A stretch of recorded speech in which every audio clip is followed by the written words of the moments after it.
Oh, hello there. I didn't see you. I was just reading a certain mage's book that you might be familiar with. But never mind that. Mordekainen of that later. That's where there Just for would Oh that, you die God! first. that's where there would have been laughter if that was funny at all. Hello, It everyone. was hilarious, peak humor. I like it. And welcome to The Curse of Strahd, a customized D&D campaign played on Roll20. My goodness, we're in quite the pickle right now. So I'm going to pass it over to our esteemed Dungeon Master, the Jonin Monkey, and he can tell us just how screwed we are. Jonin. Alrighty then. Welcome back to the Curse of Strahd, where our heroes, the Silver Stakes, are trapped in the land of Barovia, a land encased in mist and ruled by the cruel vampire Strahd von Zarovich. Last time, after Strahd declared that he would destroy Vallaki in 10 days, our heroes got to work on their various tasks. After successfully capturing the Mad Mage, who turned out to be Modern Kaiman, the Silver Stakes worked to cure his insanity since it was brought on by the land's curse. Whilst they weren't able to cure it completely, they were able to restore part of his memory, hence how they learned he was Modern Kaiman. Now, after acquiring some winter clothes, Well, he the was group more to was prepared- kinda. After acquiring some winter clothes, the Silver Stakes prepared to meet Esmeralda and Casimir outside of town to begin their next two tasks, finding Esmeralda's mentor and hunting out the werewolf den. However, things got really chaotic really fast. A visiting Lafash wants to punish Esmeralda for stealing a horse from his tribe. A band of werewolves has shown up seeking asylum from their clan leader, and a faction of Vistani, seemingly not pleased with the peace you brought between the Vistani and the town of Vallaki, have now surrounded you. And they seem to be led by Aragol, Strahd's assassin, who is now holding Lavash's daughter, Annabelle, at knife point. It is currently 11 a.m. You have 9 days remaining. And as you all try to quickly process these events, Strahd pulls. Wait, Strahd Strahd is here? No, sorry. Aragol. Damn it. Okay. My apologies. This is what happens when you try and do two things at once. Aragol draws Arabella a little closer and goes, so that the knife is now like a hair's breadth away from her throat and goes, don't try it. I'm sure you're all excellent shots, but even if you hit me, the impact will cause me to slit the girl's throat. And I know you don't want that on your conscience. So I will say again, drop your weapons now. So I would like to set the scene for you. Ward and Maldrath, you see Jean's expression go from tired, a little bemused by everything, to the most stone-cold look of death you've ever seen in your lives. I see the back of your helmet, my friend. I'm directly behind you. I thought you would be alongside of me. And for reference, Jean immediately would have drawn his crossbow, and he does not lower it as he says, "What are you doing?" He said, what does it look like? I'm giving myself an advantage since I was outclassed last time. I'm not a fool. I know in terms of raw strength, you have the upper hand, which is why he then tenses the hand a little bit, calls it eyebrow again. He goes, I'm not taking any chances. Now What? that I've explained the situation, lower your weapon. I'm going Your to niece. I'm going to look him dead in the eye and say, if we lower our weapons, you'll kill her anyway, won't you? He smirks. He smirks at you, and then glances back as you hearing your words, Stephanie goes, I will admit it is hard for me, but yeah, I will admit it is hard for me, but it is something I have to do. And he then turns back to you, Jean, and goes, and whilst that, I cannot say whether or not that might happen, but the question is, do you want her death on your conscience? At which point, Lavash suddenly steps forward and yells, Aragal, have you gone fucking mad? That's not mine, that's Arabelle! What are you... Is this what we've become?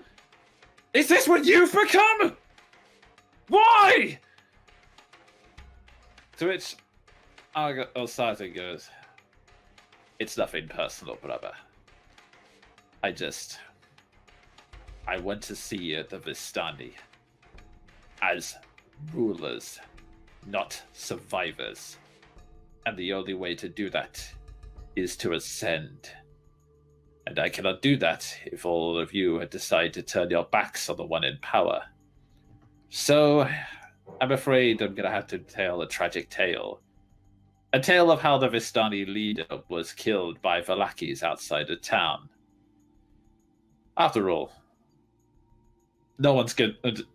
After all, I'm sure all of you could protest if you survive, but, well, they're not going to believe you, are they? It's nothing personal. While he's monologuing, I would like to speak to my sword. Okay. And I would like to prepare a spell to release as soon as he looks like he's seriously going to harm her. Like right now, he's just threatening. Okay. As soon as he makes a move to actually harm her, I have a spell prepped. I would like to say, I'll try and duck behind the wagon real quick to do it, and then come back out. Okay. While that's happening, I'm going to say to the Sunblade in my head, you hear me, yes? The voice channels back in your head. What of it? I need you. I do not demand your power. I do not even expect you to heed me.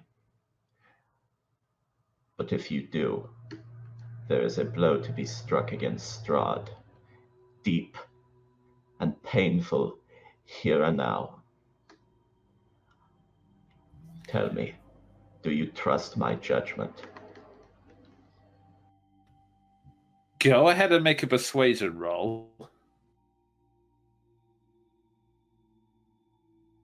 But whilst you're making that conversation in your head, Aragal says one more thing, and he goes, well, I tell a lie. There is one personal business I would like to solve.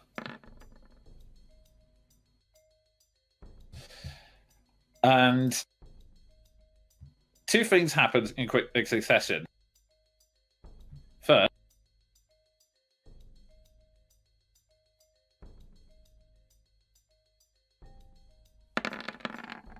Oh no.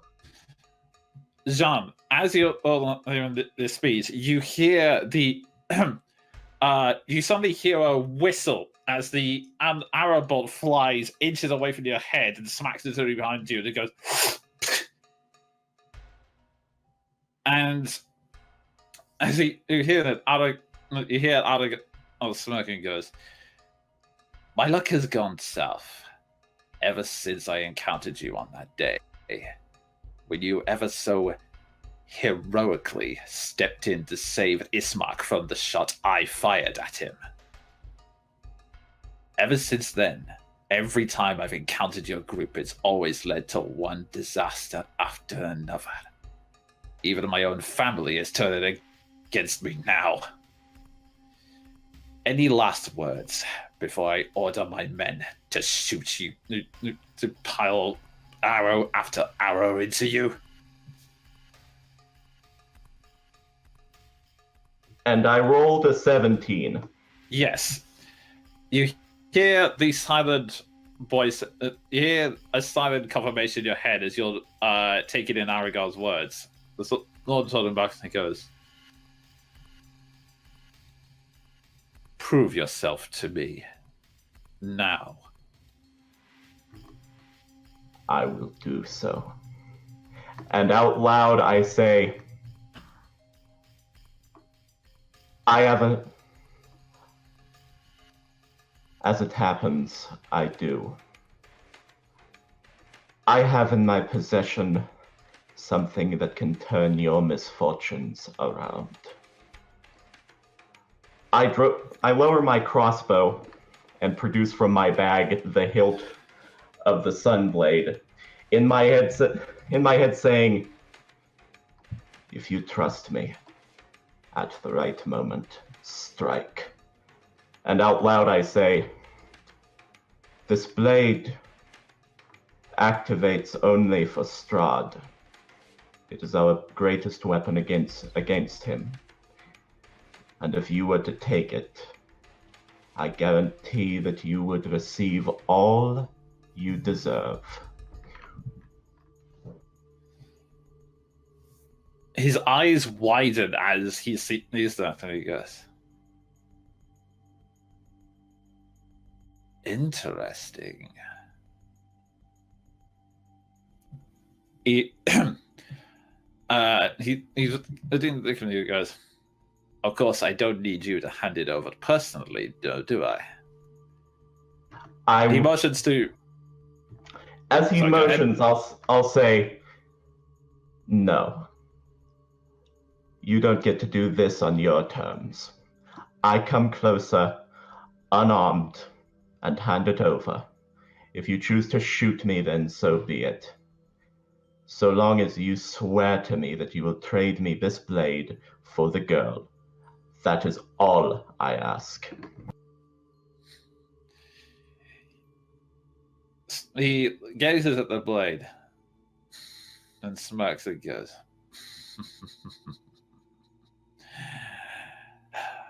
that's what I find so infuriating about you. That cocky arrogance. The instant you came into my camp, acting like you own the place. Do you know how many adventurers I have seen like wandered around like you? How many so-called heroes have come to save Ovia? And you think you're in control of this situation here? Listen, as he tenses the blade a little bit more. I am the one in charge here. So what I say goes, and I have told you to drop your weapons. So I am making this so clear to you. You will drop your weapons now, and then you will face. Oh, that's what I wanted to do. There is. Nice. You hear. You are a bit shocked, and you see next to you, Ezra. You see you're following his gaze as the only thing he can move is his eyes, as everything about him is completely frozen. And you follow his gaze, and you see Esmeralda has not. You see Esmeralda is. She technically has a mood, but her eyes are glowing with a fierce energy, and she's just going, now, move, now, I can't hold this! And going for it. And it's on that note that noting the effect of a whole person spell, which I believe I have just recently witnessed, I look to the others and I say, kill them. I'm already running towards Seth. Okay, and with that, as he is furiously trying to get free, the others instantly figure out what's going on, and they all raise their weapons. And I would like to activate the Sunblade, by the way.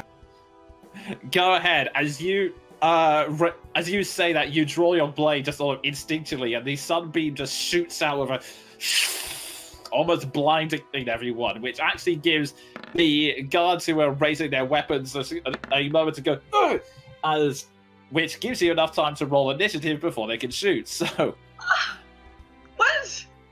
Look at our initiative rolls. We suck. I try to roll Okay, for Seth. I now. try to run for Seth, but like my clothing gets stuck on a splinter in the wagon wheel, so I gotta like disentangle myself first. I was drawing a mustache on the back of Jean's helmet so I could see.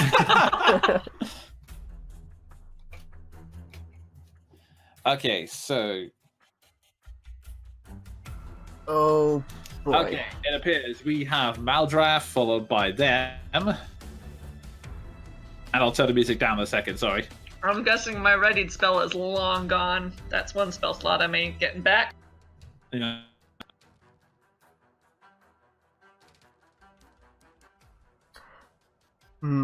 Okay, so that's Maldrath, them followed by Seth. I get that. Yeah, actually, I think Seth and John need to roll off. Yeah. You both have 8 as an initiative. Oh man. Okay, so Seth followed by Jean, then Ward and Keldrin. Okay. If these dice weren't digital, they'll be in a microwave right now in front of the other dice so they can all learn. Okay. So, with that, at the start of the round, Maldrath, you're up. Right, so if he's already been held, that was what I was gonna do, so that's fine. What I will do.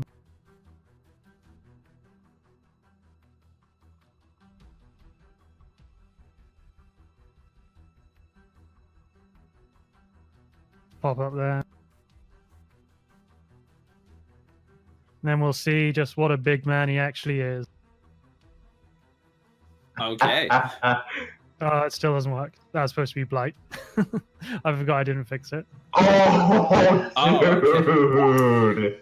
Oh, okay. So, I'd say, remind me what save that is? God save it, he's Oh, an assassin! My spell save is 15. If that's the right number. It's been so long since I played. And he just fails. Oof.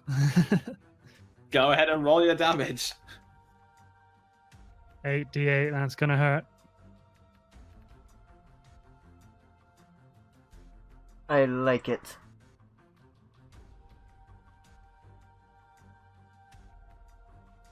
Gonna be quite powerful blow.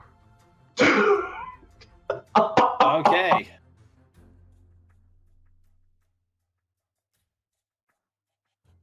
Oh my So, goodness. as- Oh gosh. As soon as okay, well, you instantly react like charging forward and then just sort of casting the hand out there.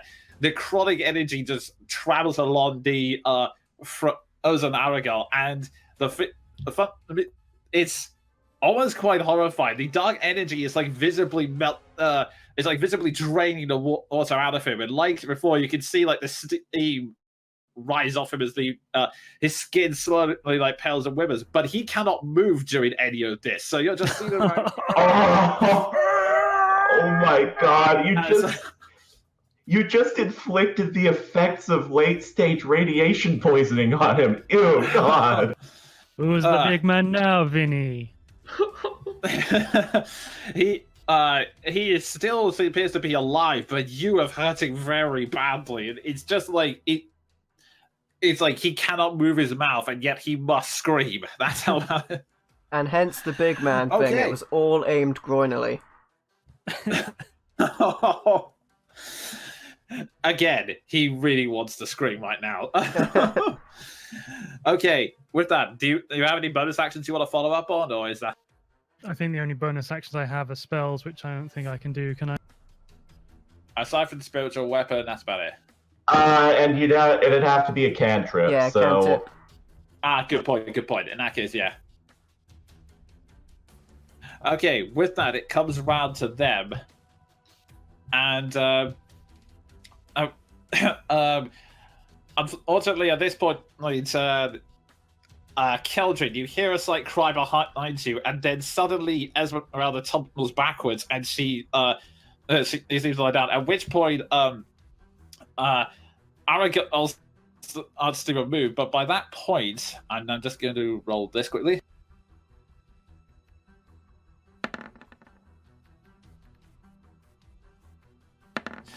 Doesn't matter. It's just enough. By that point, Arabelle has already broken free in fright and it's just started fleeing down the side of the mountain.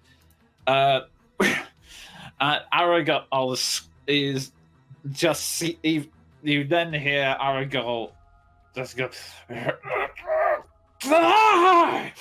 kill them, and he instantly points his crossbow towards Jean. Bring it, you son of a bitch. You know, I really thought I pissed him off, but I guess not. He's just too scared to face you, Meldreth. He's Whoa! gonna get melted. Holy shit. Okay, that's 19 damage. So, 19 hits, right? Yes, I have 18. Okay, so he just hits you, like, sort of striking straight in the neck. And in fact, let me just double. Is that accurate? Does he have to make a Constitution save now? Yes, actually. I think this is how it worked the last time he tried to land a poison shot on us. Oh gosh. Save or half? Wow. Okay. And I'm just re-rolling again because it was meant to have an advantage on that. But hits anyway. I'll use the first battle of damage. So, yeah. 23. I Not so believe, bad. yeah, that's a save. So You take 22 you in total, see the right? blow coming, but you'll yes, it's a yeah, there's 22 in total. So the shot comes in, it pierces across your neck. You can feel a slight burn in there, but everything that's happened is just filling you with determination. So you just sort of grit your teeth and stare at him straight in the eyes as you can see Aragorn locked in you with a similar expression of hatred as he is rather disproportionately blaming everything that has gone wrong in the past few days on you. As a free action, I'm going to say just very in fact, if I can, I'd like to say that the arrow lands like right here, and I just and say, Sith, pick off his minions for me. Okay. You want the guy, you got him. Okay. But before that can happen, first off, two of the bandits shoot on the these two bandits over here start shooting at the werewolves to try to avoid anything happening on their front. One of the was sadly like too wounded, so even with the natural werewolf resistance, he's just shot down like and just is instantly dies. And this one tries to tender it, but then gets shot out and badly injured as well. So Ulekia, pissed as hell, charges it into attack and starts ripping her claws into him, managing to do a significant damage, but not enough to kill that one yet. Question: did we see who shot Esmeralda, or was that just like from the stress of the spell? You're not 100% sure. No one actually shot her. She just stumbled backwards of a cry. Gotcha. Cool. Thanks. Okay. Meanwhile, these two are gonna fire shots at I'm gonna start firing shots at Mount. Actually, no. I'm gonna roll a quick. They're gonna shoot all of us. Okay, no, they start shooting at Lavash and his guards, but they're quick to respond, firing back, and they end up taking more damage. However, 1 second.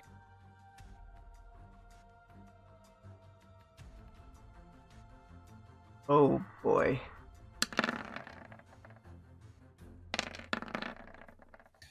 Okay. All of a sudden, Madrath, you get suddenly struck from 2 arrows that seem to come from. Well, 1 arrow flies and hits you square in the chest, and you just narrowly avoid a second that zips straight past you. You're not sure where they're coming from, but you realize that there may be more in hiding from that. And yes, they do an extra 2d6. Hang on.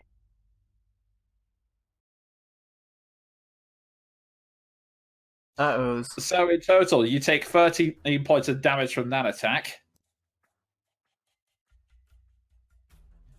And meanwhile, these two over here are going to fire one at Ward and one at John.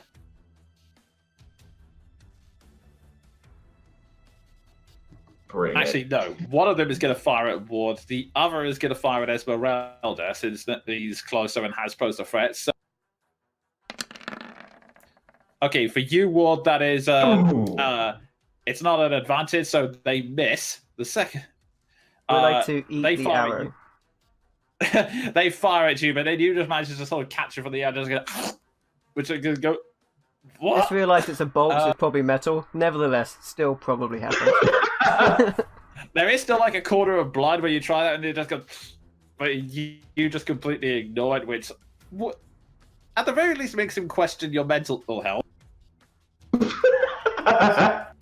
Sorry, just a quick question. Was that 2 attacks on me or 4 attacks on me? It was 2 attacks with advantage. Okay, right, fair enough. Okay, and the other one, let's see. The other one fires on Esmeralda and manages to miss, but Keldrin, make me a perception check. Since you're the closest. What, me? Yeah.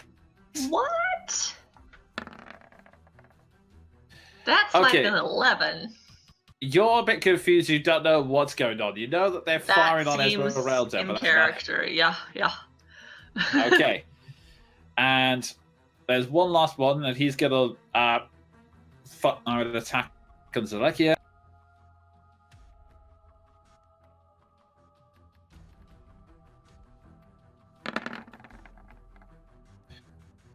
And completely, and I don't.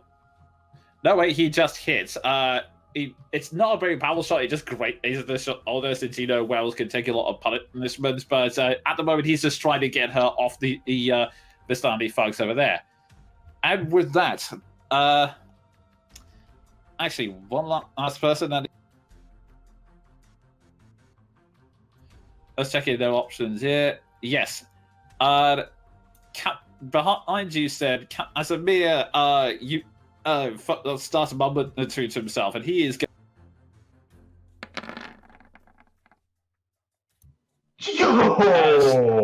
It's so bad it was an advantage, but yeah, he's gonna fire a firebolt straight at this fucking kid here, and manages to hit him square in the chest. And goes, not enough to kill him, but do a significant amount of damage. Light him up, he's on fire. And with that, that's everyone on done. So, Seth, you're up. Terminate those mooks. Attempt to locate the ones that are hiding. It would be an action, but yes, you could attempt to do so. Yeah, I'll go. Okay.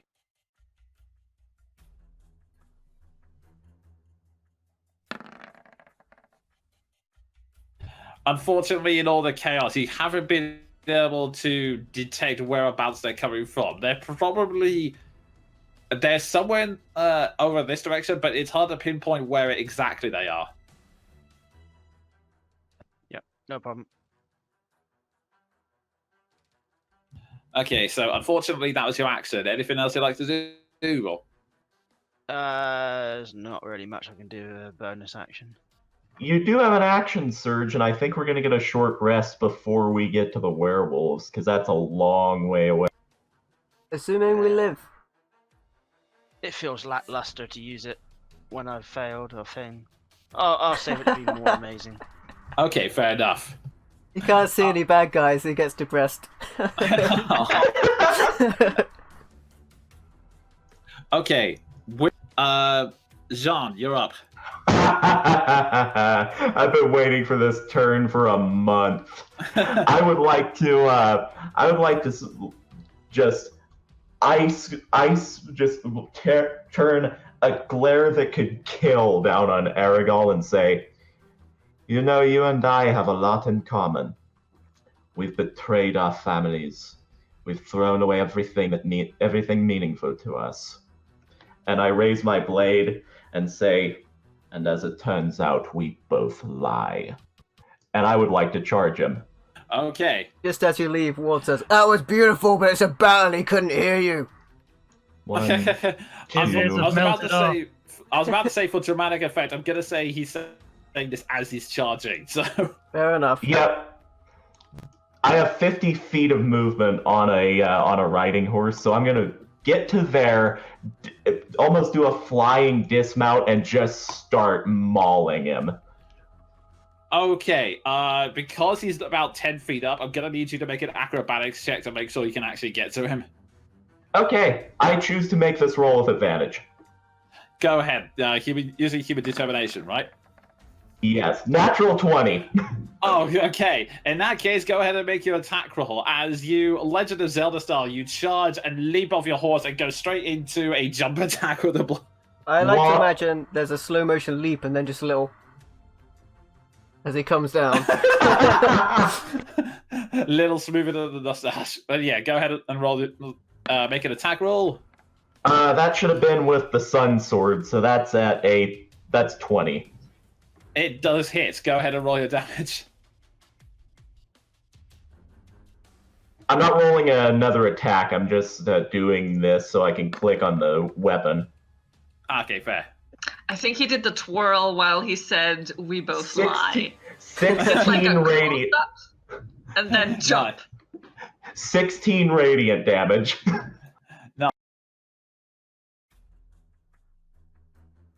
Is he dead? Is he dead? You come in and you do the slash across the chest, like leaving a very like massive gaping wound across his chest. He goes, "Ah!" And then just looks back at you, seething like with even. It's like the venom just keeps building and building and building. He's on his feet and looking angry, but you can see all the damage is done. Okay, Sun Sword 2. That's a hit. 28. Roll damage. 12 points of radiant.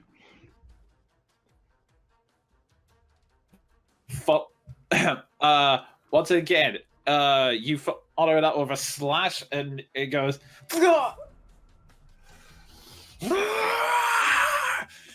And as he does that, I action surge. Oh god.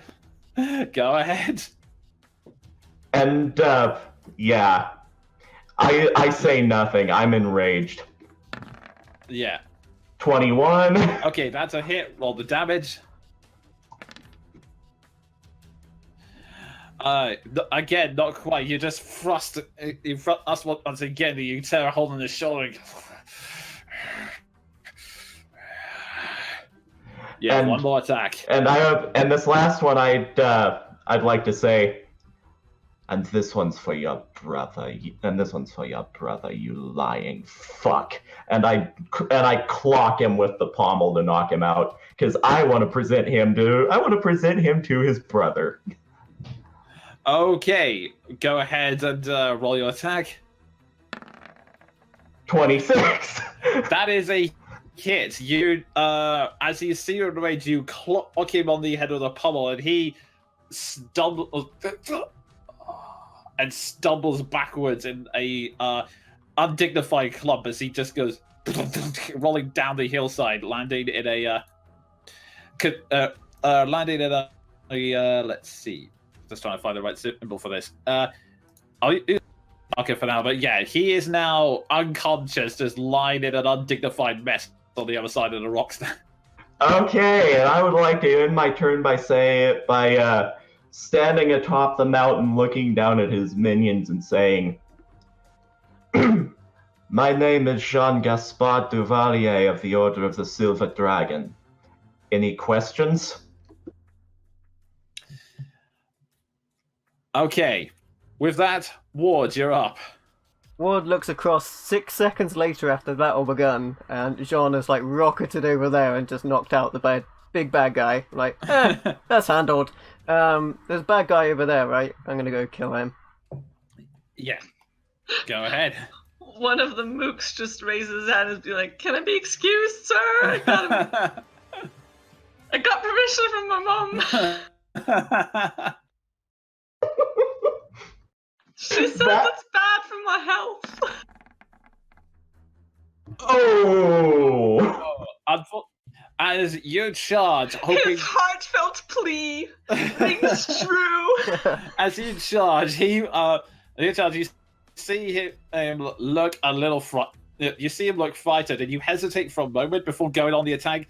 At which point, he manages to actually, it's kind of difficult to demonstrate with push to talk, but he manages to get his two blades together into like a pincer and then throw your greatsword out of your hand. So it now clatters somewhere over here. Ward's gonna no-sell that. He's gonna take the attack of opportunity and pick it up, and then hit it. Okay. Righto. Can just imagine Ward being so angry he doesn't even hit him with the blade. It's like the flat of it. Just buries him into the ground. Okay, just the one which misses anyway. Alright, yeah, I'm not gonna gamble on 2 attacks of opportunities. I'm gonna attack the other guy. Okay. I'm gonna -5 this one. Because I can't roll worse than a 1, surely. That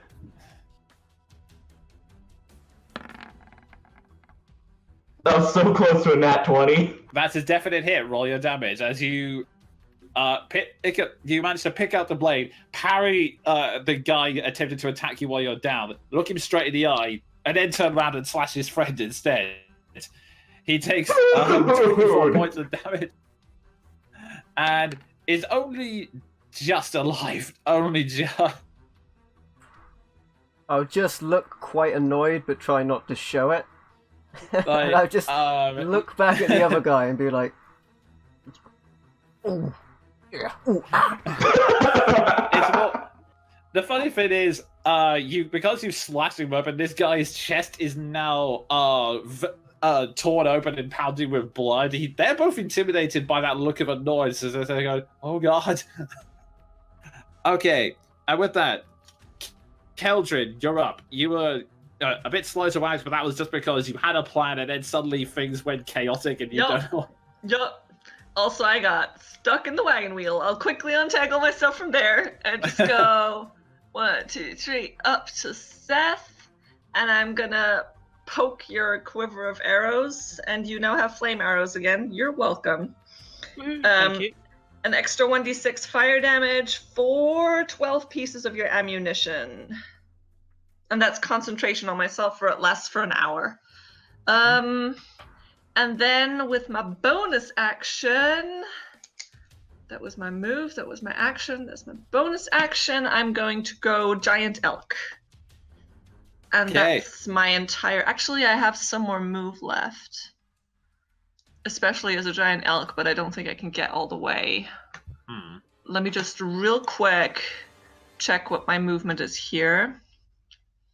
60 feet, and I moved 15. So I can still go a while. So I'm gonna go... I think this is as far as I can go with, like, jumping the rocks down there. Oh, okay. I'm a fucking elk encased in darkness. This is great. This is super scary. Okay, so if I just go ahead and transfer your...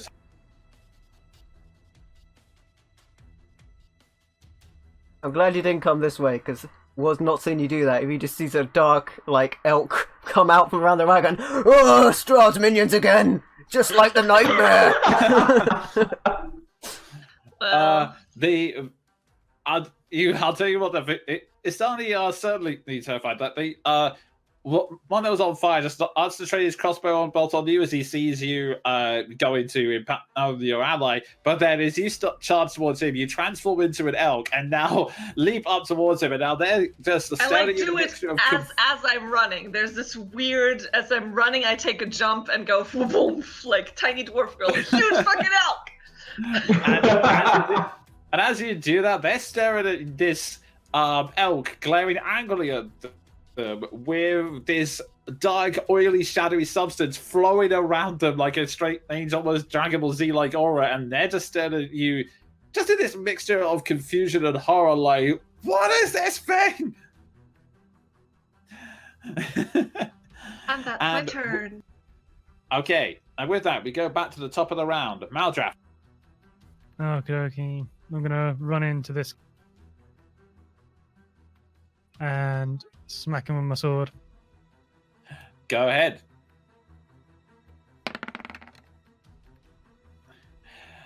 All right, that is a hit. All your damage as you come in with your, as you come over your blade and cut him very simply across the shoulder as he's trying to fend off Nukila.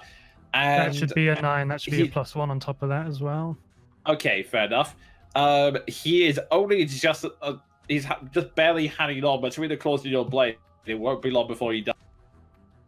Fair enough. You can spiritual weapon him. That's what I was gonna do. Okay. Let's see if this works. Natural And that does 20. And this is also a good side because That might be the best we've seen it. finally created a custom token for it. So, Hey. Oh, cool. so as he rolls some damage, he looks around That's to why we had to wait a month. and as he looks around to try and process what's going on, you make a motion with your hand, and a scythe blade just pierces straight through his head like he's a melon. He falls to the ground in a bloody mess. This was worth the month wait. And then I'm just gonna raise my finger to the other one and just in a menacing gesture just point at him. When you said raise the finger, I naturally thought something else. But yeah, Well, you Gonna can use your start imagination as to Steve which off finger him. it is. Yeah, And that's so my it's- turn. Okay, and with that, it comes back round to them. Even with their leader locked out, they seem determined to finish their mission no matter what. So these two are going to fire at the elk that's charging straight down. Yep, my AC is 14. Okay. no one do a So many crossbows secrets bad there. for your elk joke. Just, yeah.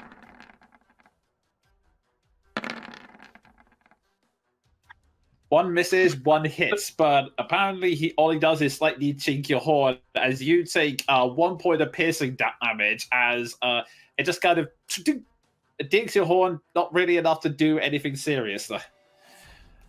And meanwhile, just to quickly I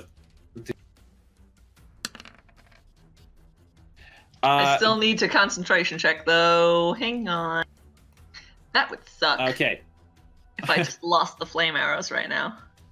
Wouldn't that suck? It's totally gonna happen. Hey. No, No, I'm good. you managed. It's just a light dink of the horn. It's nothing to throw you off your stride. And meanwhile, Velash's guards continue to fire on them, but they both sides miss. So it's neutral standing for now. Meanwhile,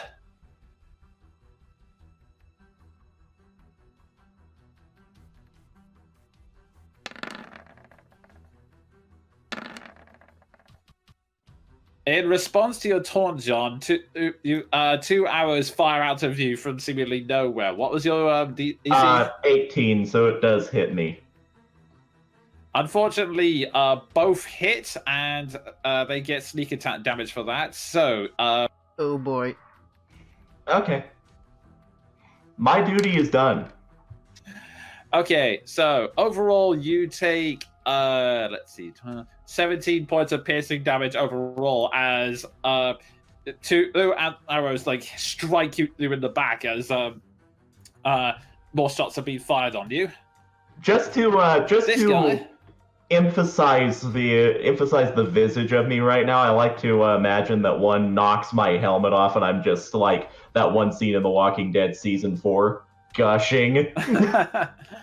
Nice.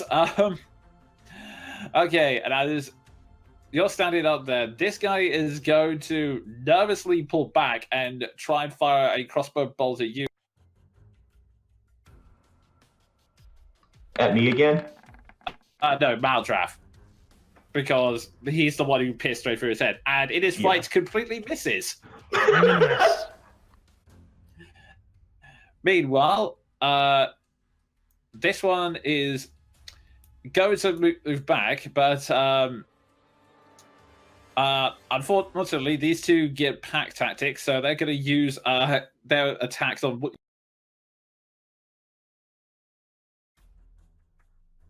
Bring it on. The first one is going to attack twice with his mace.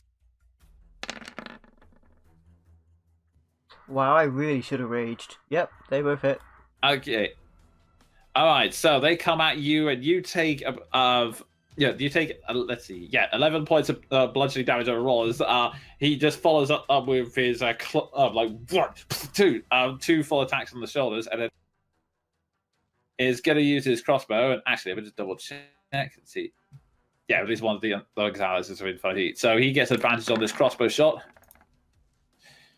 And 19 hits. So you take 4 points of piercing damage as 2 club and then hits. And then this guy up here is going to divert his attention from the werewolves to shoot you.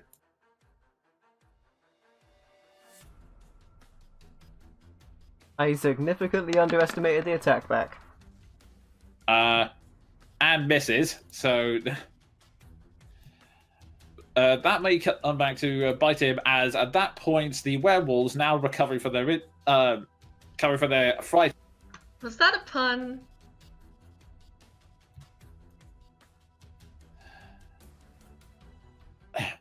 Did we At get that moment, Anyway. the ground I love it when it happens accidentally. Those are always, they're so magical. Wonderful. Hey. At that point, the werewolves transform, and in their rage start swarming towards the guy who was backing off, including Sakila. And I'll say it does not end well for the. I'm just imagining Nightmare on Elm Street style. Gusher of blood. More or less. Anything from Evil At Dead, this just point, a I was torrent. going to lower my hand. He just got swarmed by werewolves. Okay, and at this point.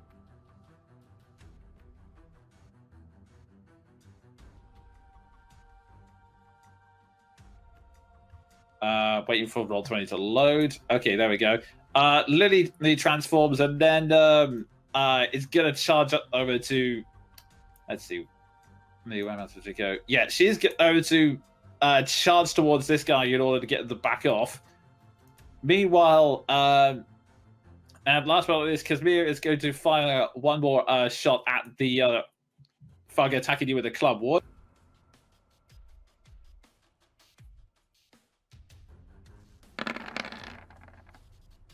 And unfortunately misses.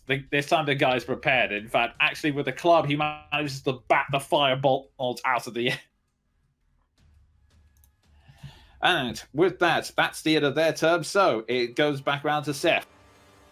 I'm going to Hunter's Mark the dude up on the cliff. Okay. And then try and place an arrow between his eyes. Okay. Just place it there. Dink.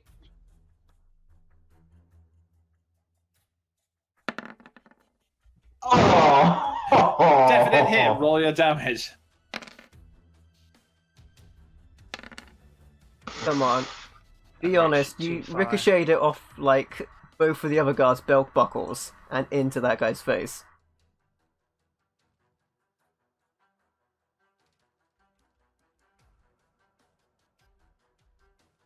How much damage we're looking at? Lots. So I just calculated damage. You aim between his eyes. You don't quite get there. You do manage to catch an artery, the neck. So blood is gushing now. They just managed to clamp it down. So he's still alive, but he's taking a significant bit of damage. I can't be having that. I'm going to have to finish him off then. If you hit, you don't even have to roll. Oh my god. If you hit, you won't even have to roll damage. But rolling damage is so much fun. Oh my god. Okay. Yes, please That's roll that human being. damage. I want to see that number. Yeah. 49! And that one also gets doubled. So The you fire know, damage. you know that line in like Hot You- Fuzz when they say like if you hit someone with a bullet at a point in the head explodes. I imagine that with an arrow. Yeah, essentially, Seth just takes a moment, realizes what he did wrong with his technique, improves, and hits him right between the eyes, and then just the arrow just shoots cleanly through the head with spurt of blood at the other side, with like a and just down the side of bloody man. Yeah. I think I got him. Okay. I love Seth. I love Seth. Okay. With that, do you want to move the Hunter's Mark on to anyone else, or you go? No, I've Oh, got no, to use wait, a that was bonus fine. action to do that. Ah, yeah, you used it to summon in the first place. Okay, so with that, Jean, you're up. Okay. Get the kids to its dad.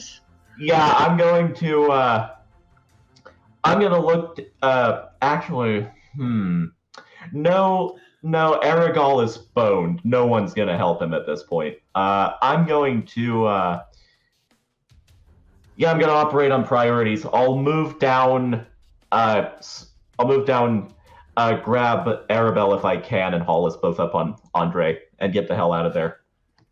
Okay, you swoop down and manage to grab Arabelle, who struggles a little, but she's too weak from just the exhausted shot Oculidor. So you manage to get her on the course, and as you start charging,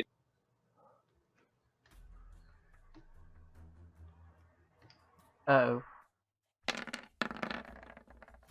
there are two shots which look like they both miss. So there are two shots fired as attacks of opportunity, but they just kind of whoosh over you. As again, there's still someone out there that's firing, but thankfully Andre is a fast enough horse that they were able to sprint without you getting hit.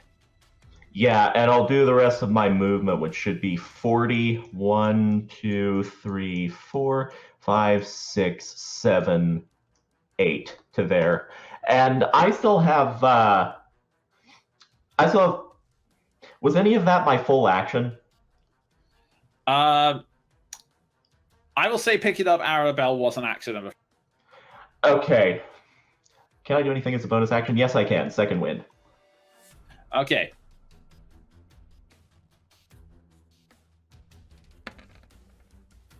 $12. Feeling good again. Okay. You take a moment to take a deep breath and calm yourself. That now, okay, Aragal's down. The child's safe. We've got this. Yeah, like, you have no idea how hard you plucked Jean's PTSD nerve. Okay. And with that, Ward, you're up. Alright. I'm gonna recklessly attack the guy behind me. Go for it.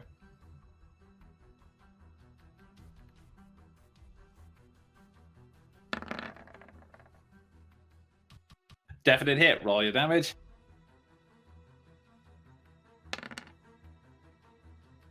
I can reroll the 1 if it matters.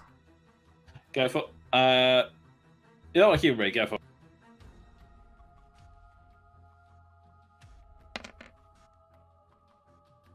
Alright, and with that, this guy was having a moment, he clubs you twice, then turns around to bat the firebolt out of the air, but he turned his back to you, which was a very bad idea, as you just bring the greatsword and just slice straight through him, and he just crumbles into 2 bits on the ground. Alright, I'll try and finish off the other guy. I'm gonna -5 this one. Okay. Oh boy. Natural 20. Natural 20. Close enough. Yeah, that's the definite hit. Roll your damage. I can reroll both of those. Okay, go for it. Slightly better. Okay, so that's an extra 4. So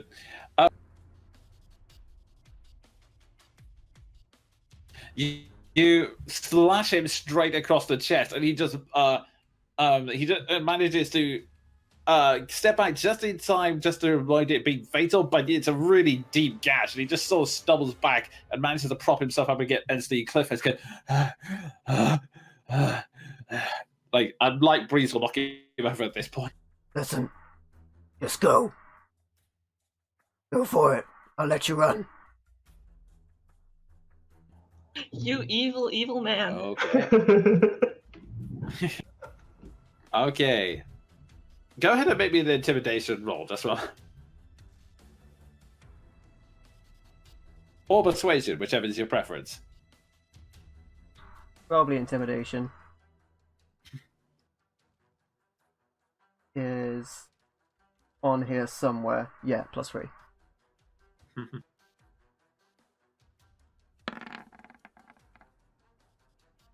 Not very convincing. It's probably because he tried to put on a charcoal mustache earlier in the day to imitate Jean, and it just Yeah. doesn't. I can It just doesn't imagine seem to be having. Ward's just there, like looking at his greatsword, going, "Go on, run! Like, go on!" If it is having an effect, it certainly isn't showing. That's okay. I was totally going to attack him when he ran. Okay, and with that, it comes round to Keldrin. Yeah?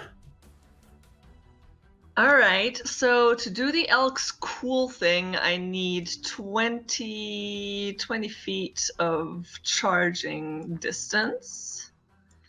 And I easily have that much movement, so I go here, and then charge this motherfucker, Okay. and hope that my macro works. Yeah. Okay. So 11, but that probably doesn't hit. Let's see. Actually, oh wow, that is just guy's AC. So, Ooh. so it's a bit. There's like a bit of confusion. You're stumbling up the cliff, but he tries to get away, but doesn't manage in the time. As you punt him straight in the chest, and if it was just that alone, he might have survived. But because you're striking him, the necrotic energy also hits as well. So he's being Not quite. punted at the same time. That does its thing when he tries to hit me. It doesn't add on to my stuff. I'm doing it mostly for flavor at this point, but yeah. Oh, okay. I thought you. Okay, sure. I'll take that. I just wanted to make sure that the rules are correct. The rules are correct. This is just more for flavor as you punt. Thank you. I like flavor. Yeah, you just punt him as he just sort of goes, slams against the wall, and collapses on the other side. His flesh slightly smoldering from the assault. I like to imagine it as being like that one video I showed you from RDR2 where he lands the dynamite, it blows up, and then it freeze frames on his horrified face as he flies off. It's certainly not how he expected to die at any rate. So, Keldrin, anything else you want to do? That was it. I think I used all my movement. I'm good. Okay, with that, we go back to the top of the round. Maldraff, you're up. Is there any way that I can try and spot these people that are hiding and shooting bolts at us? You can use your action to make a perception check. And yeah, that's good because if you see him, you can spiritual weapon him. Being as the only thing I can spiritual weapon is that guy who's like about to run away, but Ward will take care of him anyways. Yeah, I'll do.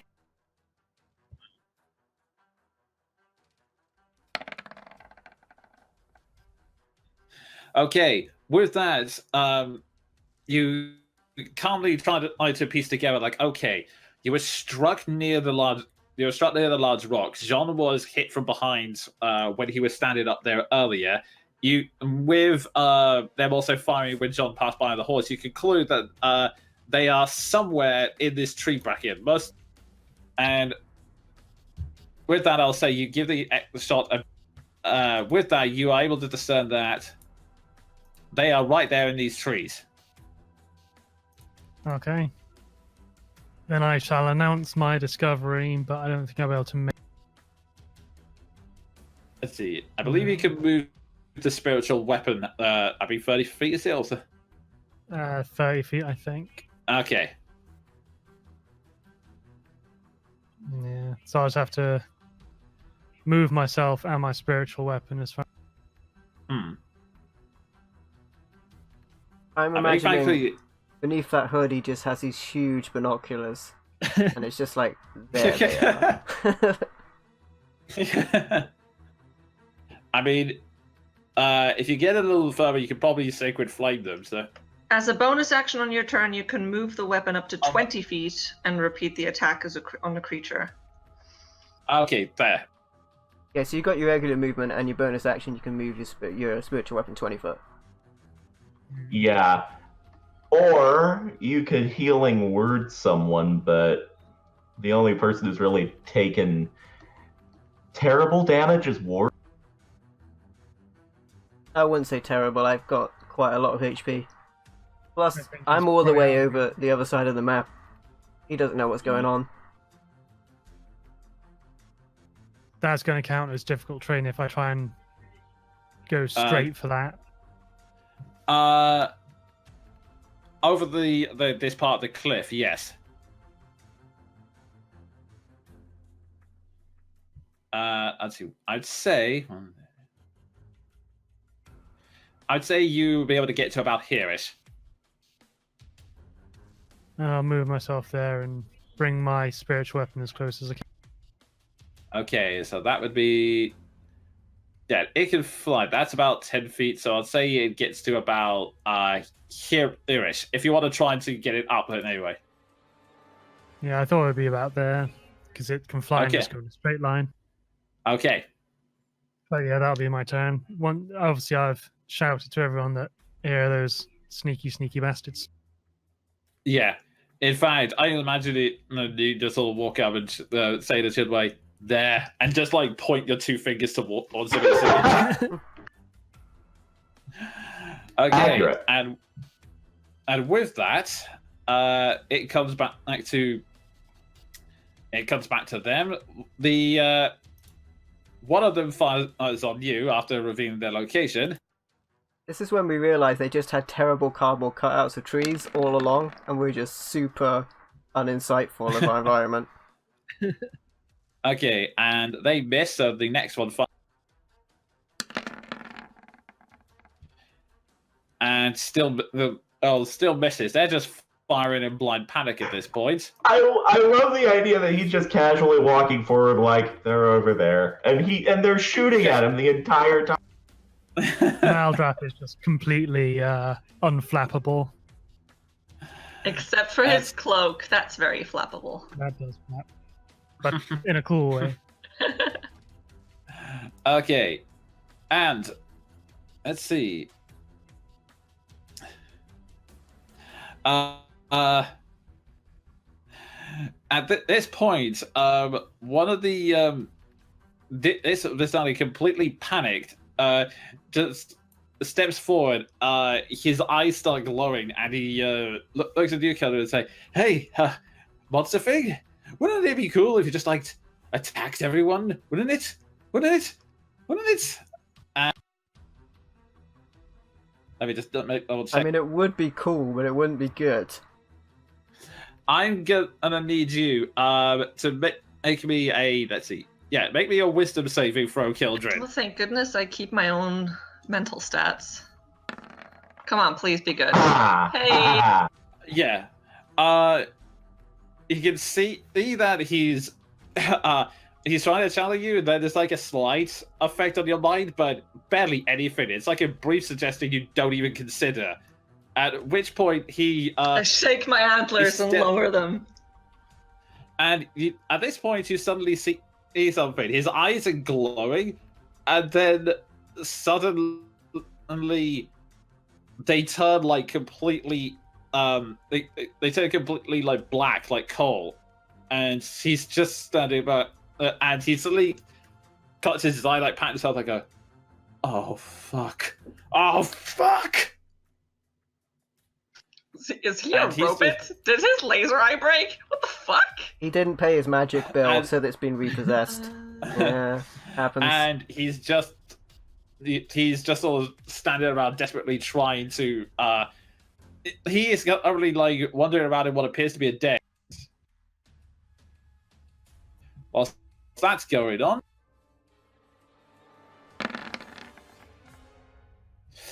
Casimir fires a firebolt on him, which sets him on fire, and then Just casually. This guy's having the best day. I'll do two of these. So the other, the Valash actually is having Valash's guards start firing on him as well. One of them manages to hit him and make him a significant portion of damage. So he is just hanging on by a thread. And meanwhile, Lavash is just running up towards Nujan. He just sort of sprints and then just sort of grabs Aragala, just sort of like. He's not really thinking rationally at this point. He just is grabbing, sobbing Arabelle in his arms, going, "It's okay, dear. It's okay. It's okay." And finally, up here, the Vistani is staring at you, going, "Do you think I'm a fucking idiot? Yeah. There's no way you'd." At that point. That's it. Yeah, at that point, he sees something come and trying to dodge out of the way, but as he does so, Lily manages to land 3 claws into the back of his neck, and I prefer his sort of cartoon backed up and just sort of went, "Oh dear." She manages to rake the claws along the back of his neck, and he's bleeding, but he's still just barely alive, and just lets out one last panic scream. Is he still withstanding? And then suddenly everyone disintegrates. It's really curious. That's fair. No way he could withstand you up to that. And then to Maldrath to spontaneously self-combust. I salute you, Ian. I don't even withstand these puns. Oh, dude. And at that point, the Vistani just starts trying to club Ward to death. Only should've one said hit, so you take 7 points of unwithstand. bludgeoning damage. Yep, I deserve it. Okay, and with that, everyone's done, so it comes back down to Seth. You're up.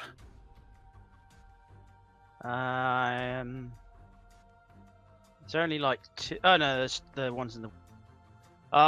Should be able to reach them with the hunter's mark. Okay. Yeah, I'll put it onto that one.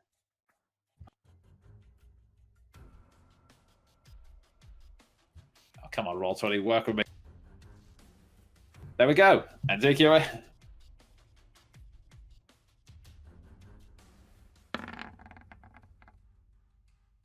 Let's see. That's just hits them. They're still a little bit obscured, but thanks to Maldrath pointing out, you can recognize the disturbance of movement in the trees, and you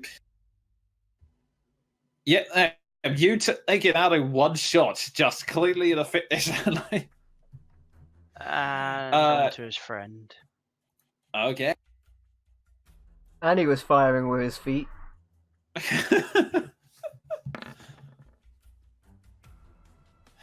That one is a complete miss. You fire again, but with the cover of the trees, and the fact that they are still aware of the fact that you just shot their friend a second ago. They see the arrow coming and duck out the way. And that's me. Okay. And with that, Jean, you're up. Okay. As my free action, I'll just say to Lavash, I'll just say to Lavash, still distracted by the remaining Vistani, go, take her to cover. We'll deal with this. And I would like to rein up just a little, look up into the trees and say, if you can hear me, leave at once or suffer the same fate as everyone else. You have one chance. Okay. And I'll make an intimidation check if that's a thing I can do. Yep, go for it.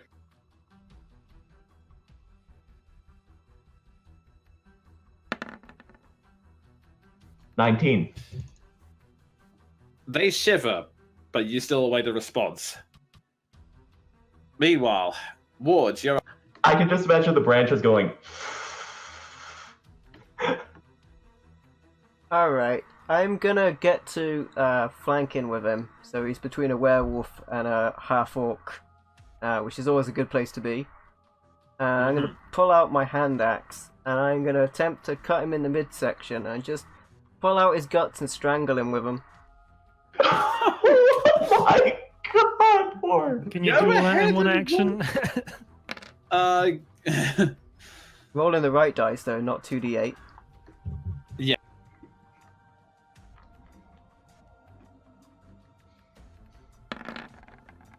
Sorry, that should be +8 to those. They're all both terrible. They miss. You have this elaborate plan in your head of, okay, I'm going to tear him apart so slowly, and then you swing and he just ducks out the way.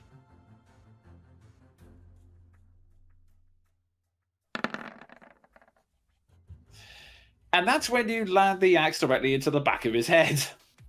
Alright, good stuff.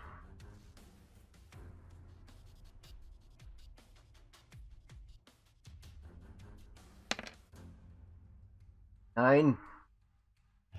And that's enough. You just with the claw marks already doing the significant damage. You spin the axe around and just with a sickening crunch and a spurt of blood, he falls to the ground. Cool. I would have made a fool of myself changing my weaker weapon and not killing him. Good stuff. Okay. And anything else you'd like I to would do? actually like to use the rest of my movement to just move down towards the action. Okay. And whilst that's going on, Keldrin, you're up. Okay, I'm moving back 10 feet to be within charging distance. I'm charging 20 feet, and I'm gonna do to this guy what I have done to the other. Okay. Do unto others, as you did to that other guy. Oh. Okay, that is a definite hit. Roll your damage. It's done. It's 17. Oh, 17. Oh, that was the damage. Okay. Yeah. Yeah, I was confused now with the attack roll, but okay, yeah, no problem. He is just screaming.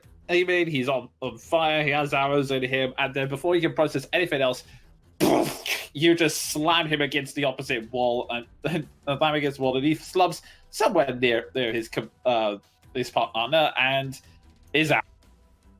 Great. I still have 10 feet of movement left, so that's what I'm gonna do. That's my turn. Okay.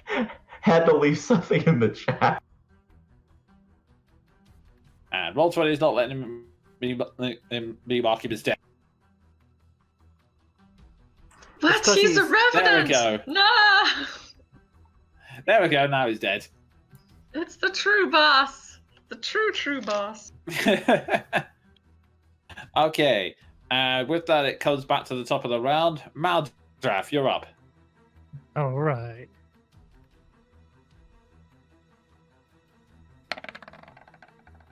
Oof, that's terrible. That is unfortunately a miss. As you come in to stab the spy, they just manage to swiftly duck out the way. Okay, well, I'll bring my spiritual weapon in and try and... Okay, so if we bring it up there... Okay, I'll say that... Let's see... I'll say that just makes it. So it manages to swing across there and to go ahead and roll the attack action. Oh! Maldrath's back. Unfortunately, that's a miss as it swings down and clips some of the branches, but unfortunately misses most of the target. And as it comes back round to them, they just they just stare around at all the carnage, then look back at John, who gave him the opportunity, and then just say, "You know what? Fuck all of this," and then just brings their blade into their own throat and just. Okay, then. Yeah, Well- they Oh, did not fancy their really? chances. Interesting. Look, everybody, I killed them. And with that, a quiet slowly descends on the battlefield as everything, as the if we're going out of initiative, next thing Ward's Yeah. gonna do is go over to that unconscious guy and coop him okay. for real. Ugh.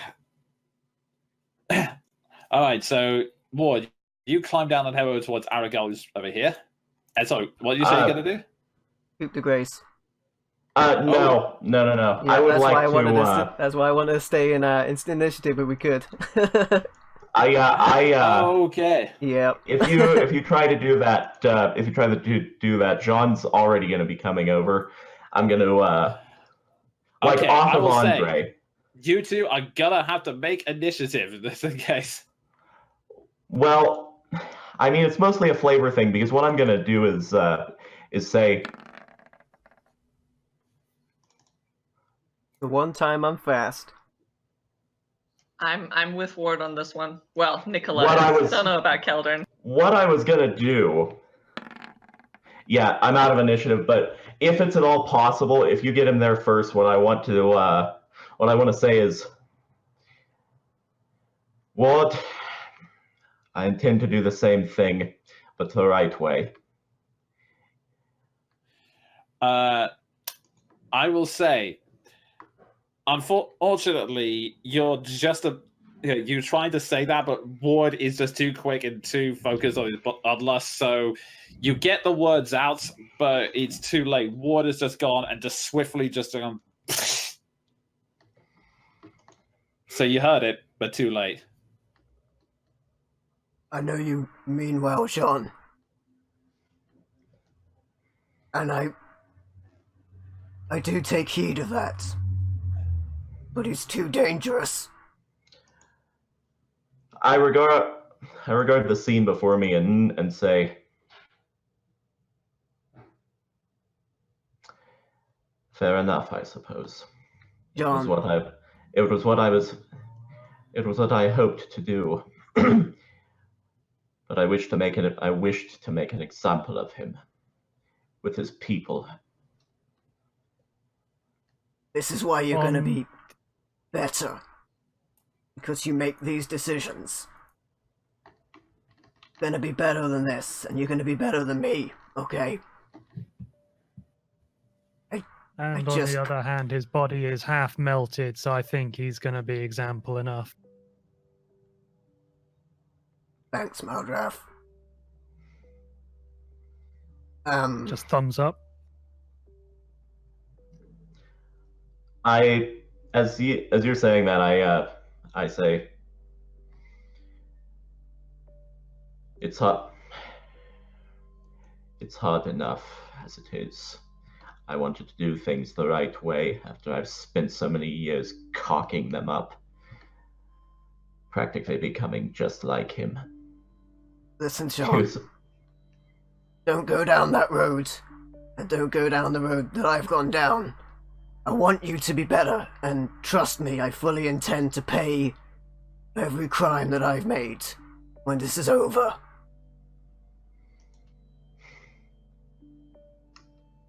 If you must, then I must as well. I'm gonna turn back to Lavash and say, whatever's left of him, he's yours. Lavash, still holding Arabelle, looks down at him and goes, fuck him. With that, he turns around, still carrying Arabelle over his shoulders, and then goes, first two things. You don't have to worry about anything. For what that girl did, she can have the horse. And as for examples, well, he stares up at the sky, then turns back around and goes, the first thing I'm going to do is get this little one to safety. Then I'm going to go back to my camp and tell every one of those lily-livered bastards that they can stop their cowardice and fight.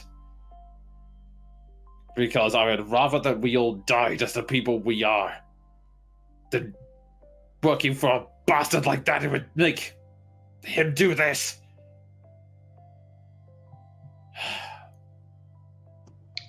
As he says that, I'm just like never more, and then now has Jean looked as tired of life as he truly is. Just helmet off, face a mask of dried blood now, and as I pass, I look at him and say,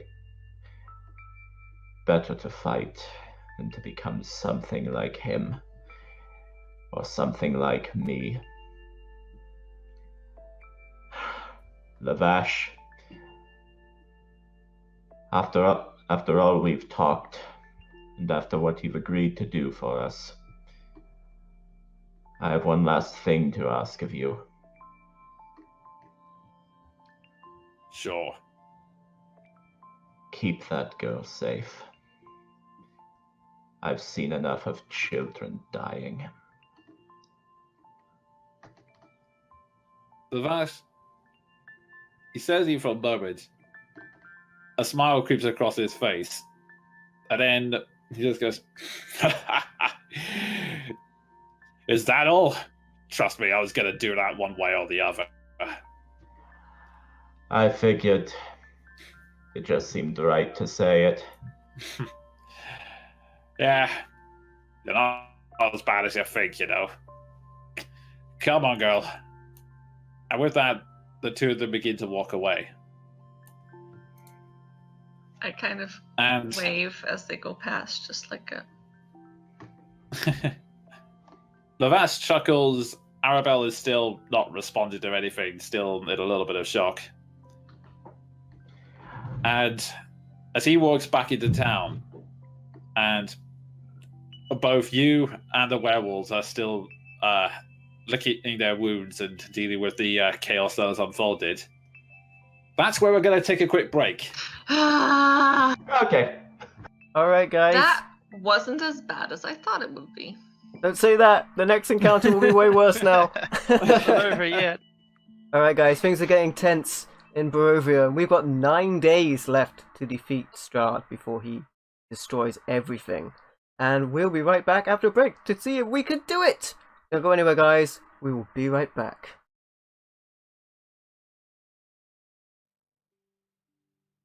And we're back after that epic battle. And Ward immediately slaps John in the face.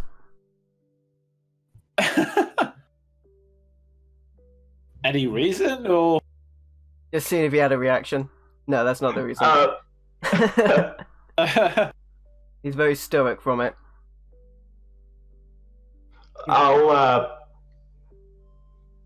If you do so, you'll at least get a blink of surprise. Pull yourself together, damn it! Everyone's looking at you to be the leader. Think I can tell these jerks what to do and they'll listen to me? No, because I'm freaking crazy! They're looking at you for guidance. You can't just fall to pieces on them. You're better than you used to be. You're better. Look at your hands. Look at what you did. Oh. The sword, John. You used it. You made that light. You're worthy. Stop thinking you're not worthy. I'll sort of coming back around from that.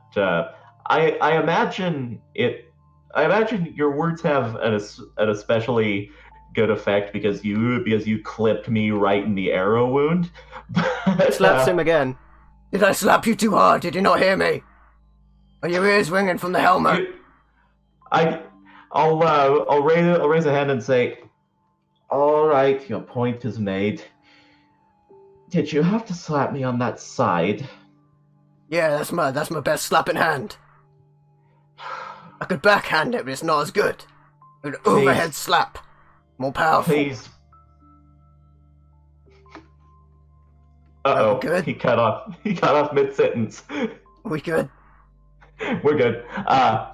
I'll shake my head and just say, in any case, you did listen to me.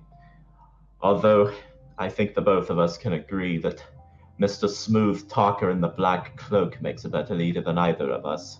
Oh, Maldraff, you're so scary. I forgot you were there. Just gonna casually wave. And I'll sigh and say, finally tending to just sort of wiping my face off from all the carnage that happened to me. As for whether I'm worthy or not, I'll hold up the blade and say, "What do you think? Was that good enough?"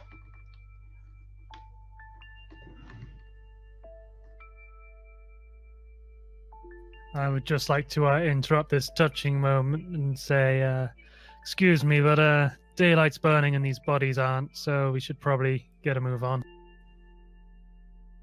Okay. Daylight's burning and these bodies aren't. I love that. Okay. You are. You cut yourself off and you sheathe the swords, and just as you put it away before you let go, you hear it say, "You've improved." Mentally, I'll respond to that. That's better than I can say for the last few years, at least. And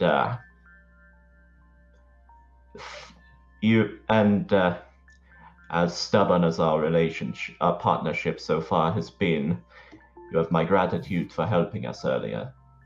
That was rather spectacular. John, you've gone stoic again. Did I slap you too hard? You're just staring No. blankly. No, private conversation. Alright. And I'm going to accompany Maldrath, just sort of continuing the conversation in my head. Okay, so I'm gonna things up and say that after that, you guys go around gathering the bodies and putting them on a pyre just to make absolutely sure that they're all dead. And looting them. Yeah, and looting them. Unfortunately, they were all having very basic weapons and armor, nothing more advanced than anything you have. However, you do find. Let's see. About 14 gold pieces. 14 gold pieces on their person, so they managed to keep some good money on there. Did they have any like warmish clothing? Well, one of them had a fancy cloak on. Oh yes. Oh yes. The fanciest And of course, of cloaks. actually, I tell a lie, there was two. One of them had a fancy cloak, and Aragorn also had a particularly fancy cloak as well. Alright. Did they have faction symbols on them? No, they did not. Because I like the contrast as we're rifling through their stuff and we find the cloaks. I'll hold them up, one to Ward and one to myself, and say, "Brothers Grimm, you've got special cloaks." That was definitely in character as well. and I'll just shake my head and say, "I suppose so." I said I was crazy.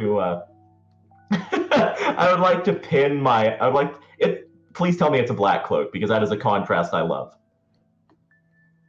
Alright, Ward will go around aeroplaning with his cloak for a bit.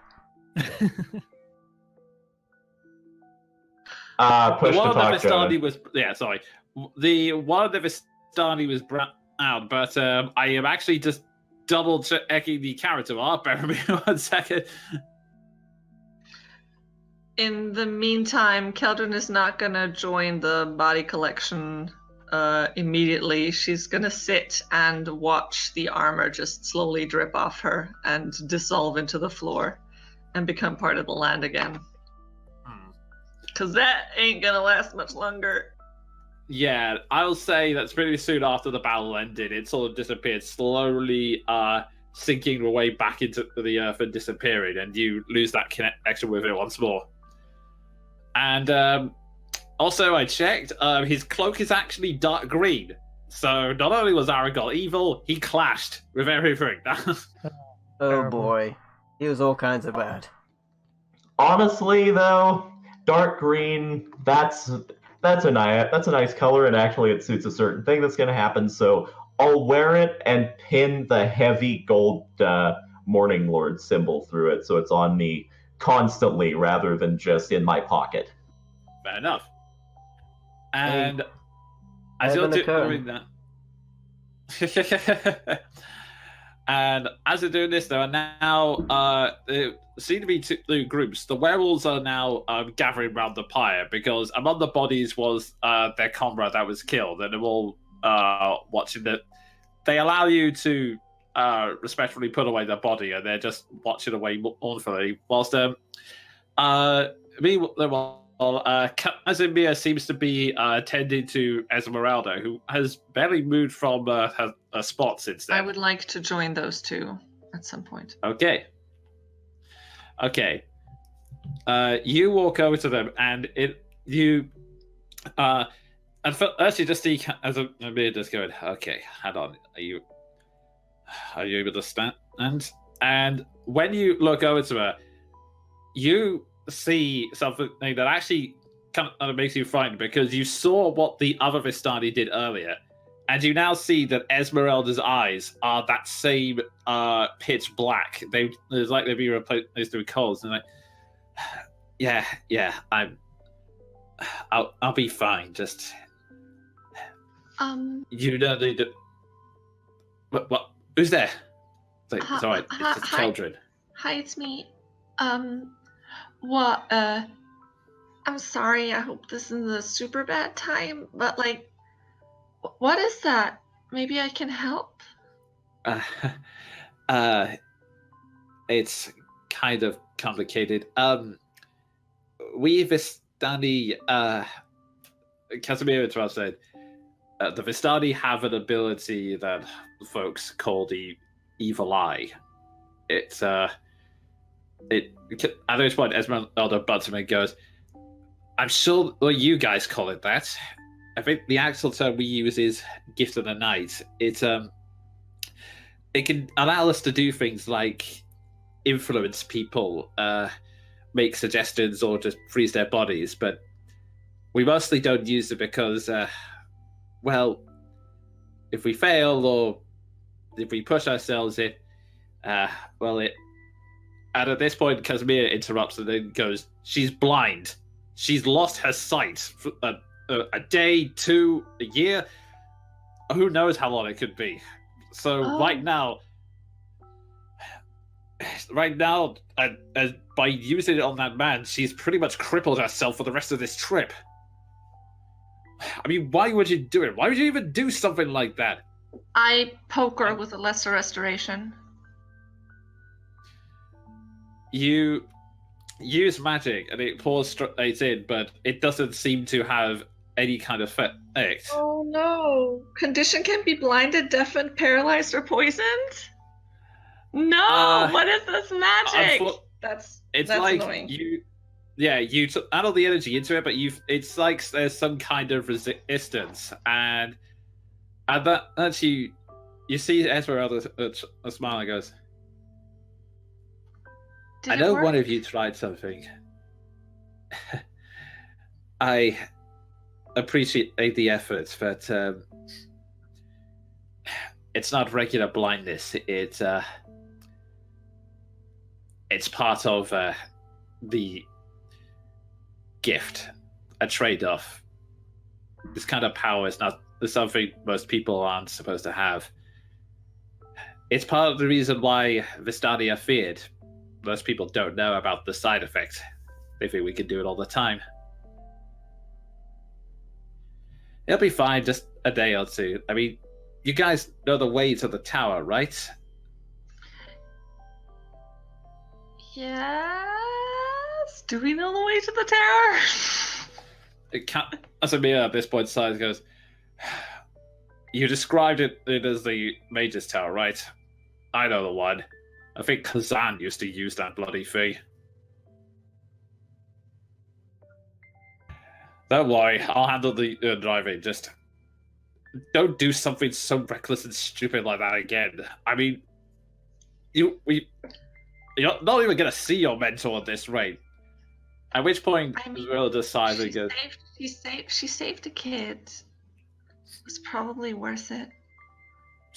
He's my. Oh, exactly.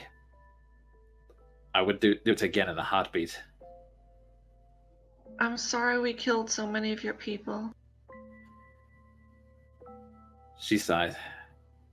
Sadly, I'm used to it. Although that doesn't make me feel better at all. Oh. It doesn't, but at least it sounds like they're on a better path now. And hey, got off scot-free with a horse, so that's something, I guess. She's a good girl. I could. I'm glad I could. I'm glad I don't have to look over my shoulder anymore. That was a bad choice of words. Well. Look, just someone help me onto the cart and let me know when it's time to go, alright? And don't look at my stuff. I mean, I can't do anything about it, but still, don't look at my stuff. I totally look at her stuff. While I help her into the car. Alright, make me a sleight of hand check. No, I just want a perception, just looking. Oh, okay. I don't want to actually Perception. touch anything. I'm not that. Just want to look. Okay, I will say that the door is. I will say that the door is slightly shut, and you can actually see the back of the wagon is shut, and there appears to be something over the lock. You're not 100% sure, but you think you've heard about things that are booby trapped. So you then realize, oh, see, I told you. There's a reason why I didn't touch. On the flip side, as soon as Ward finds out she's blind, he's going to try and look at her stuff. So... Well, I would like to say, while you're all doing that, I assume Seth and Maldrath are sticking around to question the werewolves, and I'd like to, sort of spurred on by, And Ward, the whole they're notion. hosting his backstory. Yeah, sort of spurred on by Ward, suggesting that he be a bright spot for people. Jean is going to join that group and assist in the questioning. Okay. As you walk over to the pyre, you see, as I said before, the werewolves are morning. This one in particular seems to have been very close to them, so they're kind of just sort of burying their face in their hands. At this point, as you walk up, Zuleki raises her head towards you and goes, I'm guessing you'll have questions. Why don't you just fill them in so we don't have to ask them? Very well. His eyes and goes back. Like I said, we were seeking asylum. Namely, well, Kirill has just gone. He has gone mad. We do what we do for survival. It's not great. And what we live with is a curse. That I make no qualms about admitting. But before, whilst we didn't agree with it, you could argue there was some survival. I mean, my mate Emil, he was the one who he didn't want the children to fight each other. He saw that as senseless. He just wanted to make sure we had as many werewolves in our clan as possible so we could thrive. Kirill's logic was barbaric, but at least he managed to keep Strahd's favor, and at least. But this, he's just obsessed. Ever since, after he learned all about what your group did to their pack, after Crowley told him all these things about how strong the group was and what they could do, he went away to see Strahd and came back with not just dark power, but an unstable mind. And then yesterday he came back after having a confrontation with you. His human form was different. It looked nothing like what it used to be, and he was mad. He whipped anyone who was trying to talk any kind of sense into him. He was telling all of us to go back, straight back out there, tear them all apart. And nothing he said was making any kind of sense. He just kept saying over and over again, I want to kill that boy. I want to tear him apart, send him to his father a bloody mess. It was all he could ever say. None of his actions made any kind of sense, and he turned on us so quickly. There was no way we could survive under him. And that's why we resorted to complete desperation. We know that there's a chance we could die here, but we will certainly die if we stay under his leadership. So, those are our motives. What would you do with us? If I could, I would like to... Actually, I would like to speak up, look at Seth, and say, I know what my answer is, but you know these people better.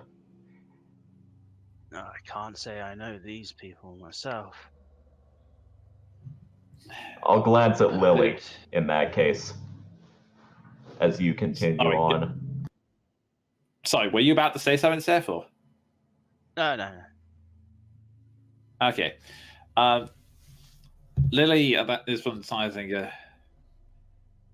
Zulekia was one of the better ones. Me and her felt the same way about those things they did to the children, and she's honest, she's true to her word, and she understands what I went through. That's as much I'll say, although it's kind of hard for me to show any sympathy for them. So Lekia Graza goes, Lily, I know you lost a child. I understand. I lost my mate as well, but please, would you put your hatred aside for a moment? We don't have anything left anymore.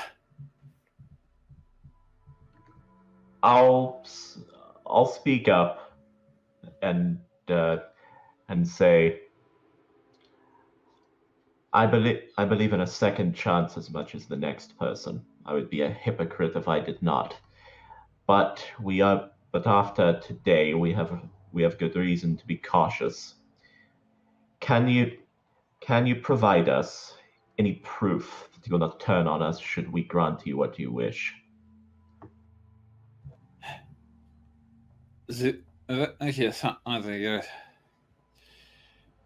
I should point out that if we wanted to kill you, we had the perfect chance when you were distracted. That's hearsay. We would have probably killed you, but the sense is, how can we trust you? We let you in there, you might just tear people apart as soon as we're not there. We can't let them in there. That's not our choice to make. That's the townspeople, and they will never, under any circumstances, trust a werewolf. No matter what. Zalekia sighs. Then anywhere at all. So, wait, how about this? You either aid in the defense, or let's say you come with us to the werewolves and we sort things out. There is actually a cure, at least we're led to believe so, which, after Strahd has been dealt with, could very well be plausible to give to people. I'm not an expert in magic, I use a sword. He raises an eyebrow and goes, "You say there's a cure for this?" Yeah, I really wish I hadn't said that. She's on it. A gust of wind comes up and billows Meldrath's cloak. Allegedly, there's a cure.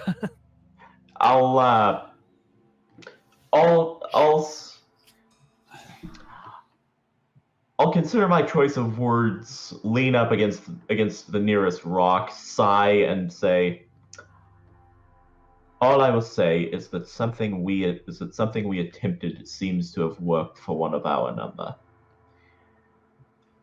I know I'm as new at magic as the next apprentice, so I can scarcely guarantee it to be a 100% viable option, but it is an option. Zalekia sighs. Like I said, we are desperate. If you can cure us, and if it's needed for our trust, then we will do it. However, I should warn you in advance that it won't work for all of us. There are some who have to... there are some among us who were turned when they were children, but if someone is born as a werewolf, the curse cannot be removed that way. If it is part of your birth blood as opposed to a foreign entity. Like you knew more about it than we did anyway. Is that we've heard the stuff. I speak mainly from legend, but supposedly a pure werewolf child cannot have the lycanthropy removed. And you three were all bitten, correct? Two of them nods.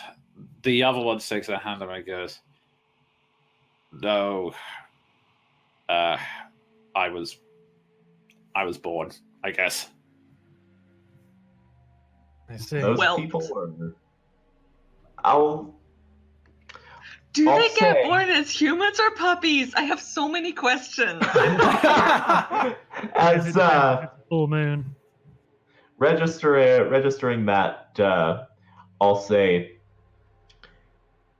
in that case, the offer we can make is that should you come with us and aid us in putting your leader down for good, pardon my choice of words, then we will disperse the cure. We will disperse the cure should it work among those who can be cured, and heavens willing, if the darkness lifts, the rest of you, I Can suppose, form a support group. the rest of you can wander as well you please and seek a cure of your own if you should so desire it. We'll figure out a way to coexist after Strahd. That's the main thing. If you can come with us here and perhaps help in the defense of the town, then we can talk about what happens after that. Because honestly, most of us probably won't be alive, so we won't have to worry about it. So you're like, yes, I'm out. Okay. Let's use her. I can go with you. The others she looks at them and then just goes, Lois may be able to come with us, but the other two are too injured. It's a miracle they managed to get this far. You can try your cure on them if you want if you want them to be, if you do not trust them, but they would have to stay behind, I'm afraid. Honestly, we might have to lock them up. I know that doesn't sound nice. I'll say, Maldrath, after that battle, do you think you could spare a few more spells? If you can return their human forms, then I see no good reason why the town should turn them away. We still have plans. It'd be a gesture of good faith for sure. That yes or no? That's a yes. Okay. Sorry, I should have been more clear. I'll nod and say, then there you have it. Two of you will accompany us, and Maldrath will attempt to do his best with the remainder. Does that seem fair to you? Looks at them and very pointedly says to them, "We don't have a choice." And then nods towards the male one. Nervously steps forward and just kind of stands there expectantly near to Maldrath. Do I need to click this, or is it just a? I'll say you place your hand under this chair slowly, remembering what you tried to perform on Seth, and channeling the power of Kellenbor to try and remove it. As you place the remove curse spell, there is a light that shimmers around him, similar to what's happened to Seth. A warm glow passes over him, and he shudders a little. And then it passes. He blinks, unsure what happened. But then you can feel it. He then clenches his hand and sort of tenses a little, as if he's trying to activate something. It's gone. It's completely gone. Oh damn! We weren't even sure that really worked. Yeah.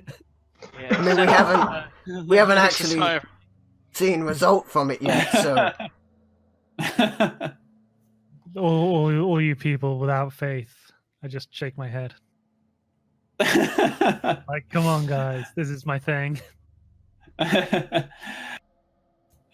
Next by the time, I would say that the woman steps forward and you place your hand on, do the similar thing to her, and she confirms that yes, she cannot use her. She can no longer tap into her wolf form either. She's admittedly already still grieving, so she's not quite as so she doesn't seem to be grateful at first. But you have the cost of 2 spell slots. You've officially confirmed that remove curse does indeed get rid of lycanthropy. we'll be doing sad cartwheels.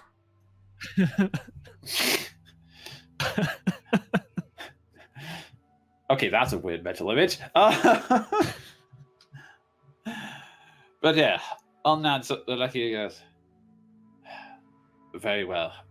The two of us will accompany you. I'll be more than happy to bring Kirill down. And speaking only for myself, for what Strahd did to Emil, I would happily rip him apart as well. I'll nod and say that seems to be the running opinion of this land, among those who have sense, at least. And with that, I'd like to step up to the bonfire, produce the arrow that I've been holding on to since the assassination attempt, and just throw it in, and say, "Here's to you, to whatever hell you went, Terrigal." and I would like to. I'd like to go join the other group. Wait, John. Okay. John, you go ahead and slap me. I was really stupid to mention the cure. Like, really stupid. Can you just slap me? I'll mull it over in my head like, well, I don't like the idea of hurting you, but fair is fair, No, and you I won't give hurt you me. and I give you a good full palm of gauntlet in the face. Yeah, so if you could go and slap me. That was a stroke. Go ahead. I'll do it a second time for good measure. Flip him the bird, and then join the others. Truly brothers. Got him. Fucking guys.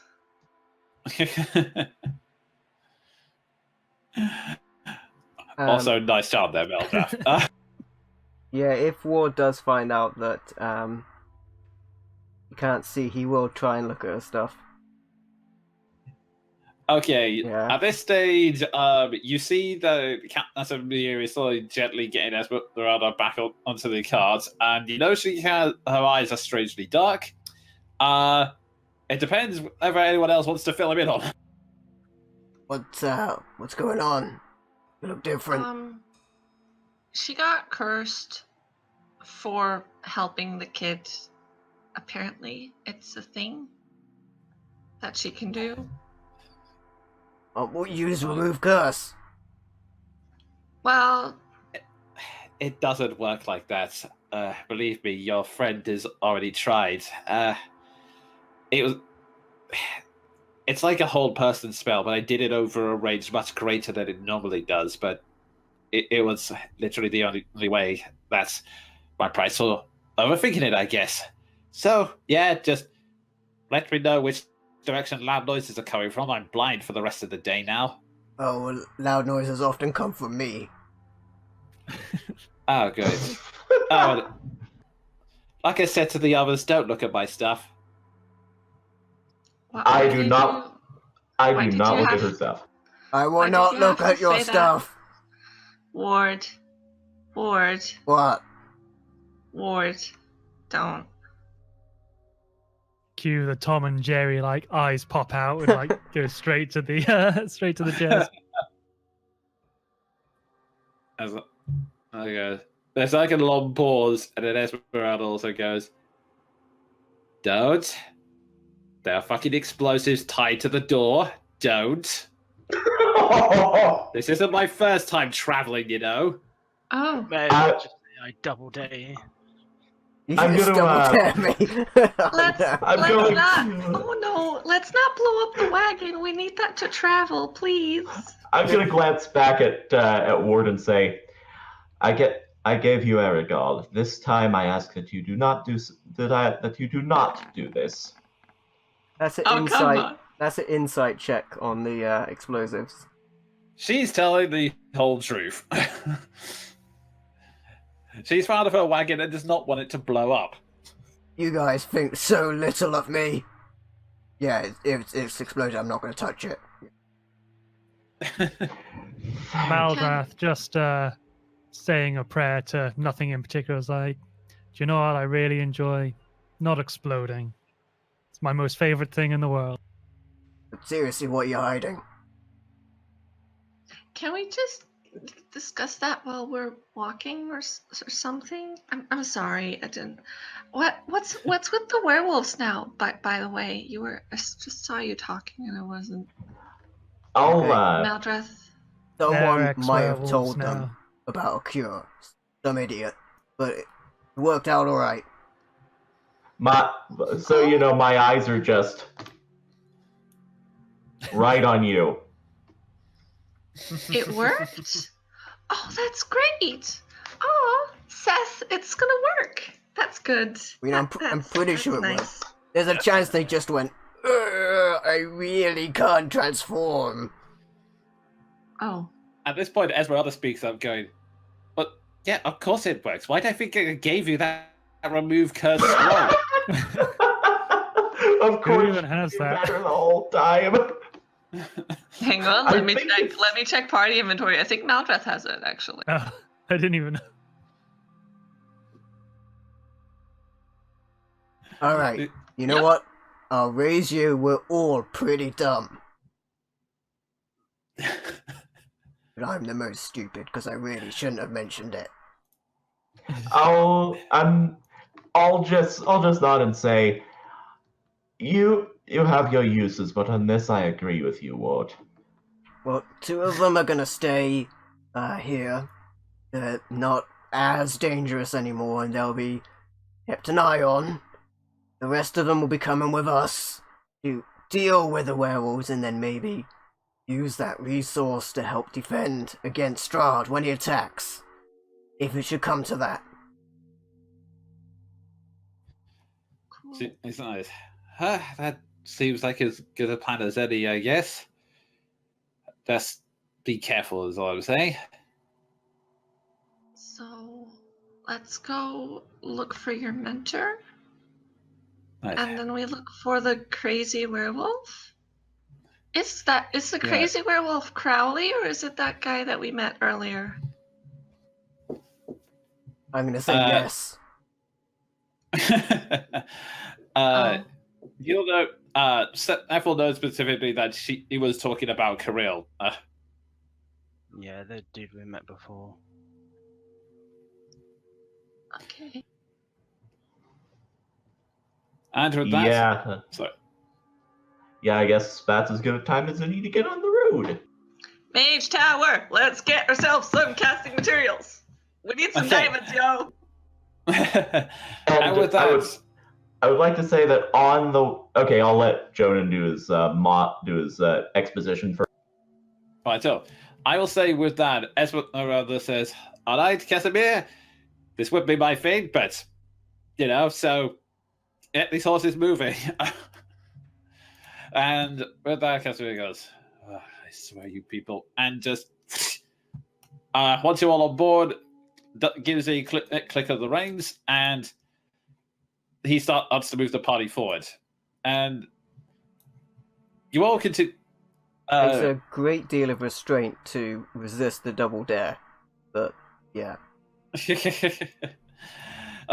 It seems to be a locked off part of the cabin. There's enough room in the wagon for you guys to just sit around naturally, but there's another locked area which is really tempting, but you're gonna have to hold off on it for now.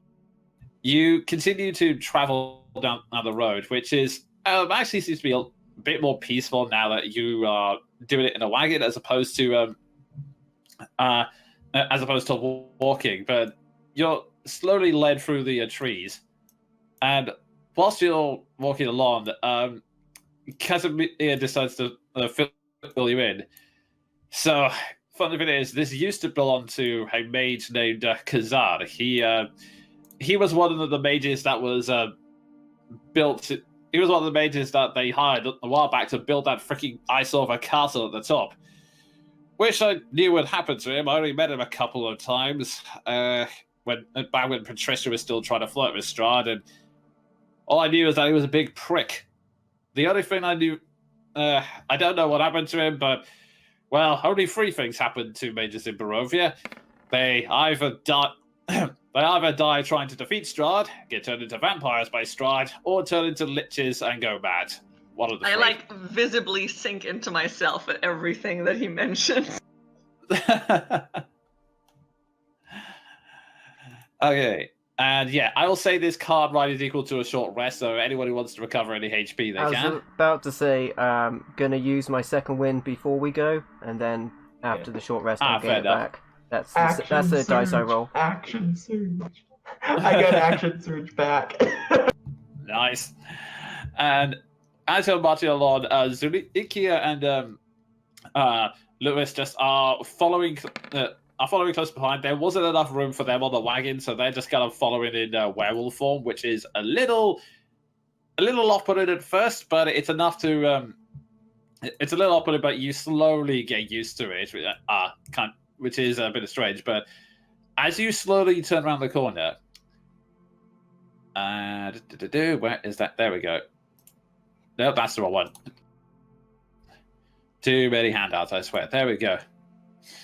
As you you come to a cold mountain lake enclosed by misty woods and rocky bluffs. Thick fog creeps across the dark, still waters. The trail ends at a grass-covered causeway that stretches 100 yards across the lake to a flat, marshy island with a stone tower on it. The tower is old and decrepit, with collapsing scaffolds clinging to one side, where a large gash has split the wall.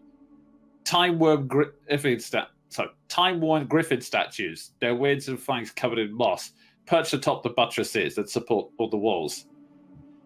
And at this Casimir Scotland goes, that an island that used to just hang out in the middle of the lake. Of course the prick used magic to make a bridge for it. Had to show off, didn't he? And as you turn the corner, you then start to approach the tower, and I'm just going to do where it is. There we go. So, you're here at the base of the tower. It seems to be slow. It's still crumbling and not. Unfortunately, it's not. Let's see. That's the theme I wanted. There we go. It's unfortunately still crumbling and pretty old, but there is an impressive looking. There is still an impressive looking door that has somehow managed to stand the test of time, partially due to the materials. There is doesn't appear to be anything else. There doesn't appear to be anything else inside. Casimir steps down, and Esmeralda just kind of leans on his shoulder and just kind of pats around. I guess. Any sign of it? Any sign of anyone there? I don't know, just an impressive looking door. Ward's gonna shout any second now. I can feel it. I can feel it any second now. No? I am going to perceive. Okay, go ahead. I am not going to perceive. I was trying to do it as well, but this is fine. I'll join This is funnier. I'll give you advantage, Pants.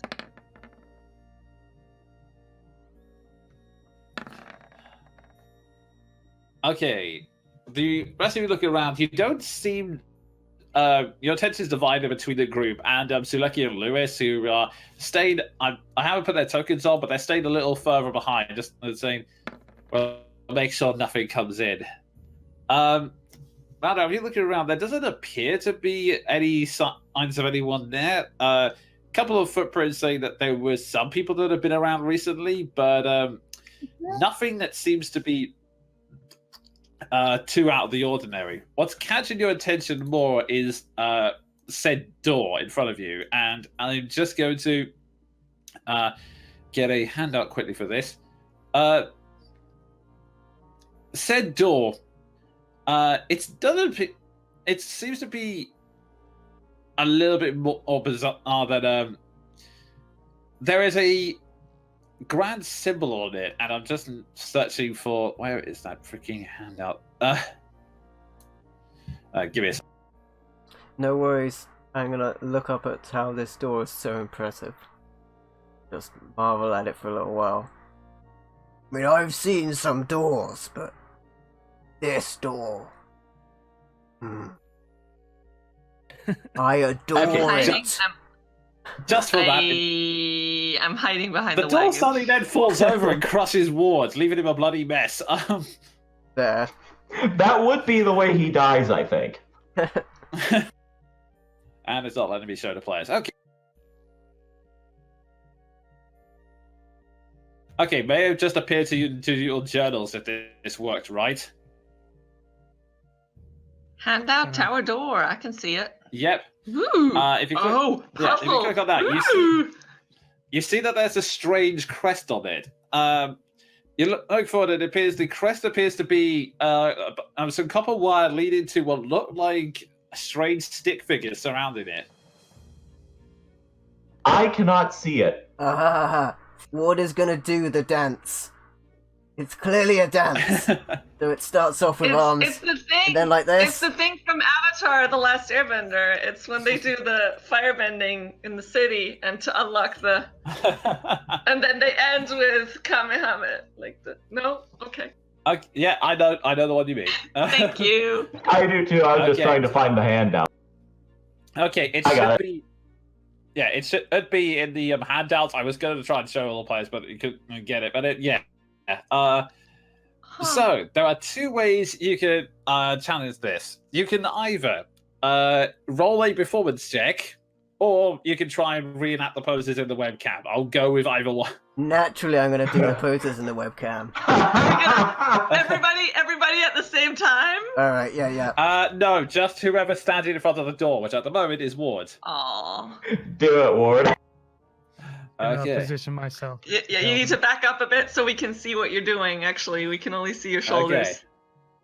Yeah, So at the top. go. This is the funniest thing I've ever seen in my life.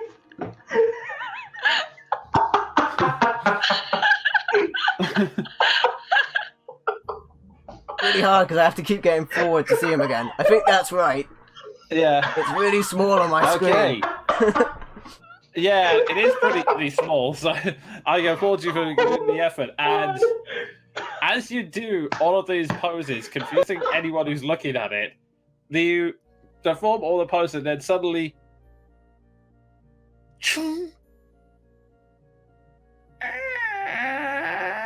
the door opens. I lean over to Esmeralda and is like, Ward just did a funny dance and it opened the door. I got magic feet. I'm gonna look at Ward and just say, that might be the most genius thing you've done. You did it first time as well. Okay. Oh god, that's the funniest. That is the hardest I've laughed since you hit the 3 critical hits in a row in Horde. Okay. As you step inside, the door's now finally open, and I'll move you inside. Pause for effect. Yeah. You now see what appear to be 4 clay statues in front of you, and I'm just going to get the official description. This is always good.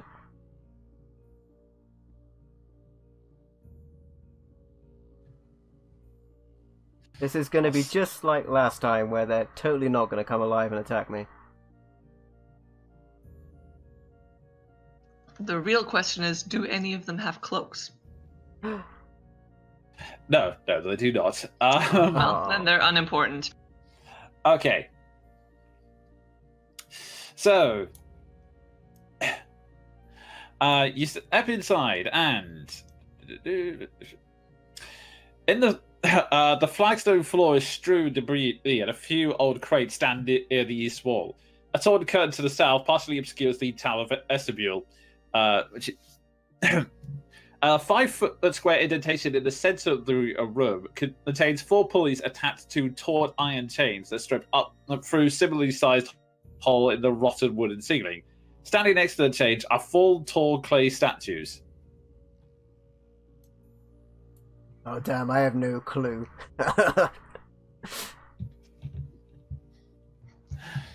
Are you okay in there? Yeah, I don't know what to enter do with in this him. room. I'm out of ideas after the dance. Okay, and at this point,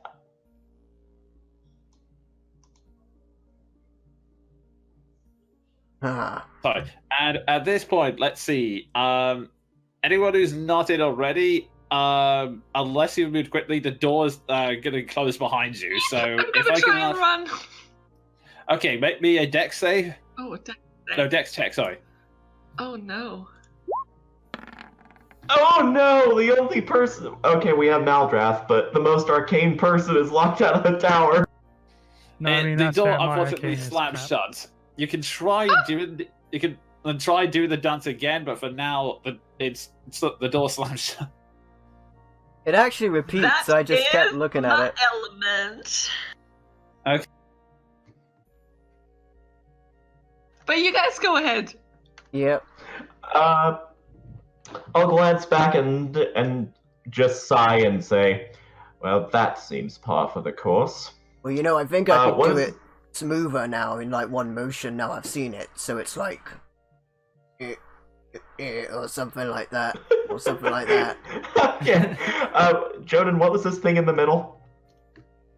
The thing in the middle, it appears to be it's like a part of the floor, but it appears to be separated from the floor. Like it's like a square stone slate that's slightly above the floor. Someone stop me jumping on it, please. Try to stop me. Okay, don't try to stop me. I'm gonna jump on it. Oh, please stop. Okay. No, stop! Don't. As Ward steps on it, the four golems all go and is into life, and then suddenly go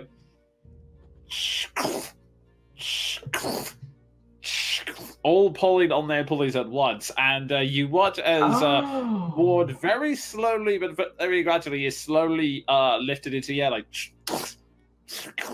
I would say it's like a lift, but it's not a very smooth lift. So for you, Ward, it's like you're slowly rising, but you're gradually constantly going. I clearly missed my calling. I should have been a wizard. Meanwhile, I'm frantic.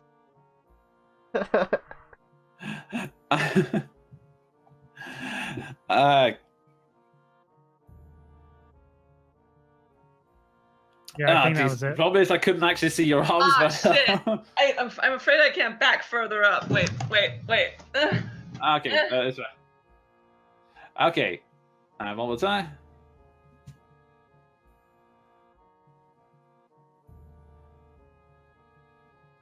Jonan totally saw it the first time. He just wanted to do it again. And I will say. This is the best thing ever. I'm so I will glad say I got that the is. chance Let me just to do double the check. dance. Yeah, I will And then I say just add a that quick- is correct. That is correct. At the moment, the door they go. It was slowly down. Wait, are you carrying on? No, you do. You are able to step inside. Oh god. And with that, Casimir is able to slowly hobble Esmeralda inside as well. Maybe you should stay outside. Oh no, Esmeralda needs to find her mentor. Okay, yeah. Yeah. Oh, sorry. Oh! I just stare at the golems. What's next is kid. This Okay. all appears to be dancing or jumping based. Yeah, I'm gonna take a step onto the plate next and Okay. say, This could take a while for all of us to get up. I'm gonna say, if by Okay. chance this does not work for me, I blame Ward. Okay, I will say there is actually enough space for all of you to get it on. It's just that Ward leapt on first, so. Oh, I mean, if Ward's doing it, I might as well could do it. Okay. Let's me just get move Ward up there first, and if I can just find where the heck is. So many pages to work with. Okay, Ward, you are taken up to. You are dragged past the second floor, which dust and cobwebs fill this otherwise empty room. The wooden floor, which is badly rotted and partially collapsed. You're then continuously, you're still pulled up further and further into the third floor, which and I'll say you all eventually pulled up there as well. It takes a little bit of time, but I'll just get Ward up there first. I was stood on him.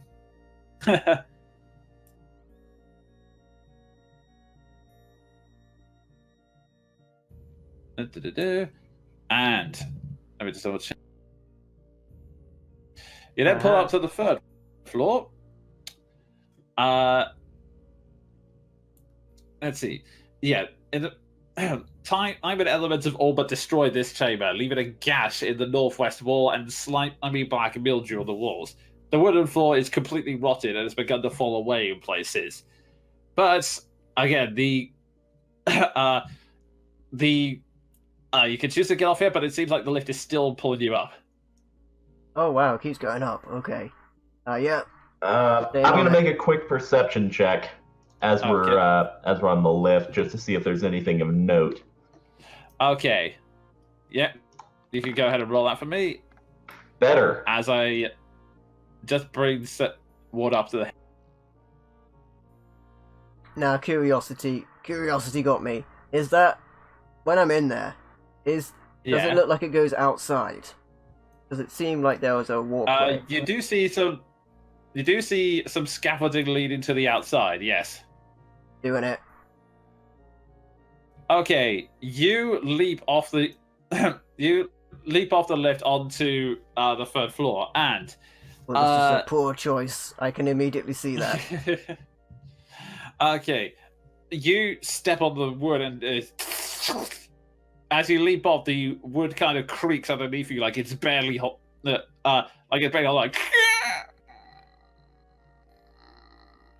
you can hear the wood creaking underneath. I'll offer both hands as we're being lifted, just as a last-ditch attempt to get back on the elevator. Okay, there's enough time for one action. By this time, you're still standing there creaking as the golem senses that they've stepped off, just let go of the pulley, and that brings the shaft to go, bringing the platform down with a crashing halt for the rest of you to get on. So, as you all, as you all slowly start shifting your way onto the platform, first off, there are two things for you all to cover in a quick succession. First, in response to your perception check, this is just on the floors going up.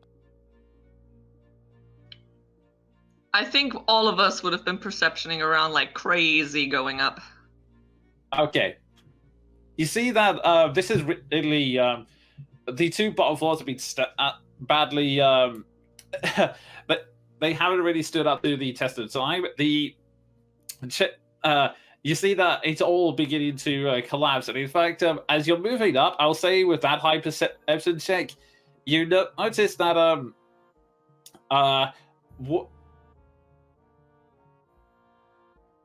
of thin ice, and you actually can see when you're going to the second floor, you can actually see several cracks in the ceiling above him. You have the chance for one action before the others reach you. Are you going to do anything else? Oh, myself? Yes. I'm gonna wait till they get here and jump on. In like a hugging action. Okay.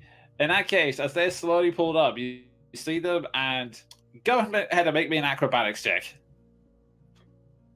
Yeah. That's gonna be good.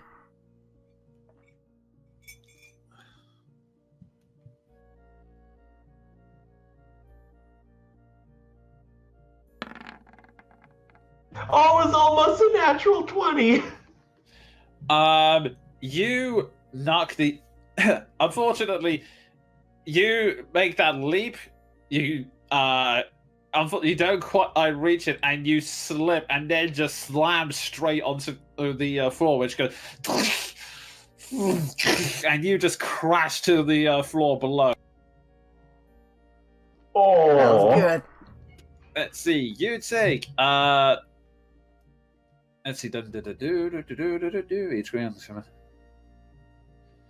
How the heck is Alpha? How many points of needless screw-up damage? I'm trying to double check. Let's see. I'm 2 levels up, right? So it's 2 die. I don't know. Yeah, 2d6, I think. Yes. Okay. So you're taking. Let's see. The floors are 10. Let's see. 23 to taking 1d6 bludgeoning damage for all the taken. So, oh, this is going to be interesting. Give it to me. No, I'm just doing. Hang on.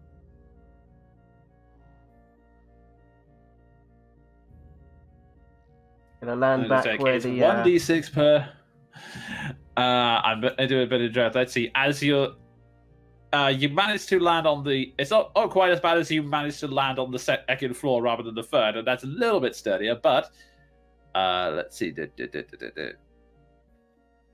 it is. 1d6 per 10 of movement. Okay, so it is.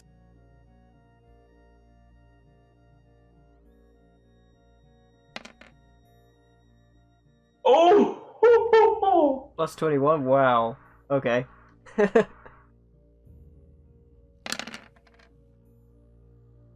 Whoa! You take 65 points of bludgeoning damage as you crash into the second floor, and then, as if you were already bruising, the debris of the floor that collapsed also lands on top of you. An additional Wow. d6. You That take was- 65 points of bludgeoning damage. That was You're on the far same worse level. than I thought. Yeah. So 27 by a plus 65. That puts me back. Oh no, to- no! The 27 was me misrolling. It's just the 65. Oh, it's just 65. Oh, good. It's likely not Okay. as bad. Well, that's okay. I said then. just the 65. I'm not knocked out, but that was way worse than I thought it was going to be. So are we all, Yeah, I are we all- imagine you- we all on the same level now? 'Cause we're going up and he's coming down. Actually, Not my pride. no, My actually, pride is you're at an still all-time low. Actually, no. The callers, as far as they're concerned, they're still pulling you up, so you're actually forced to go straight to the 4-4 while Ward is just there and they go. Oh. I like to imagine either you guys pass a floor with me just there on the ground going, or as you guys are going up, you just see, Actually, you. Well, I mean, you I was jumped. asking. You Yeah. jumped to try to get on our platform, so, So we're yeah, past what you. you see is like Ward creaking on there, and Ward sees you. It's almost like a end of a big romantic movie where Ward is diving and goes, "Ah!" And then it turns into a Looney Tunes Ward-shaped hole in the floor. I would love it basically. if that's actually what we see. And I would like to say as we pass the ward-shaped hole, I just lean over the edge of the elevator and call down. I see there's more to the tower than we thought. That was a mighty tumble, friend. Are you okay?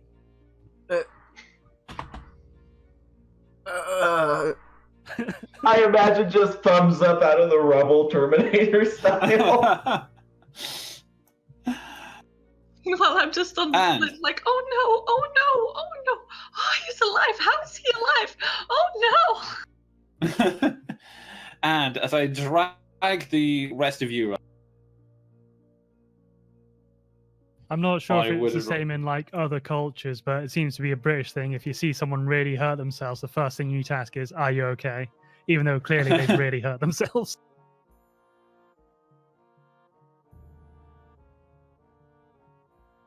Wow, that was quite the tumble.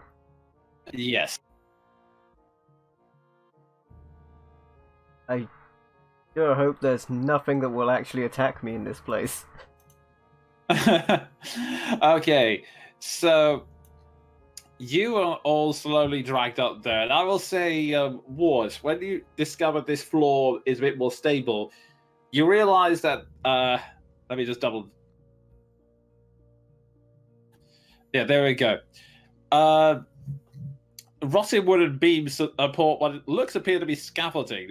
They croak and green at the slightest breeze, and a series of towers and platforms lead to the hole in the northwest wall of the third floor.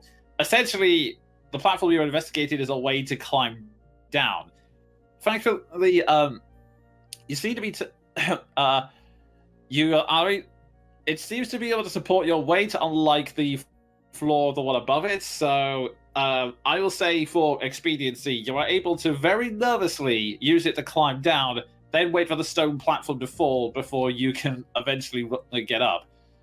As you do so, the rest of you, whilst you're waiting for Ward to come back,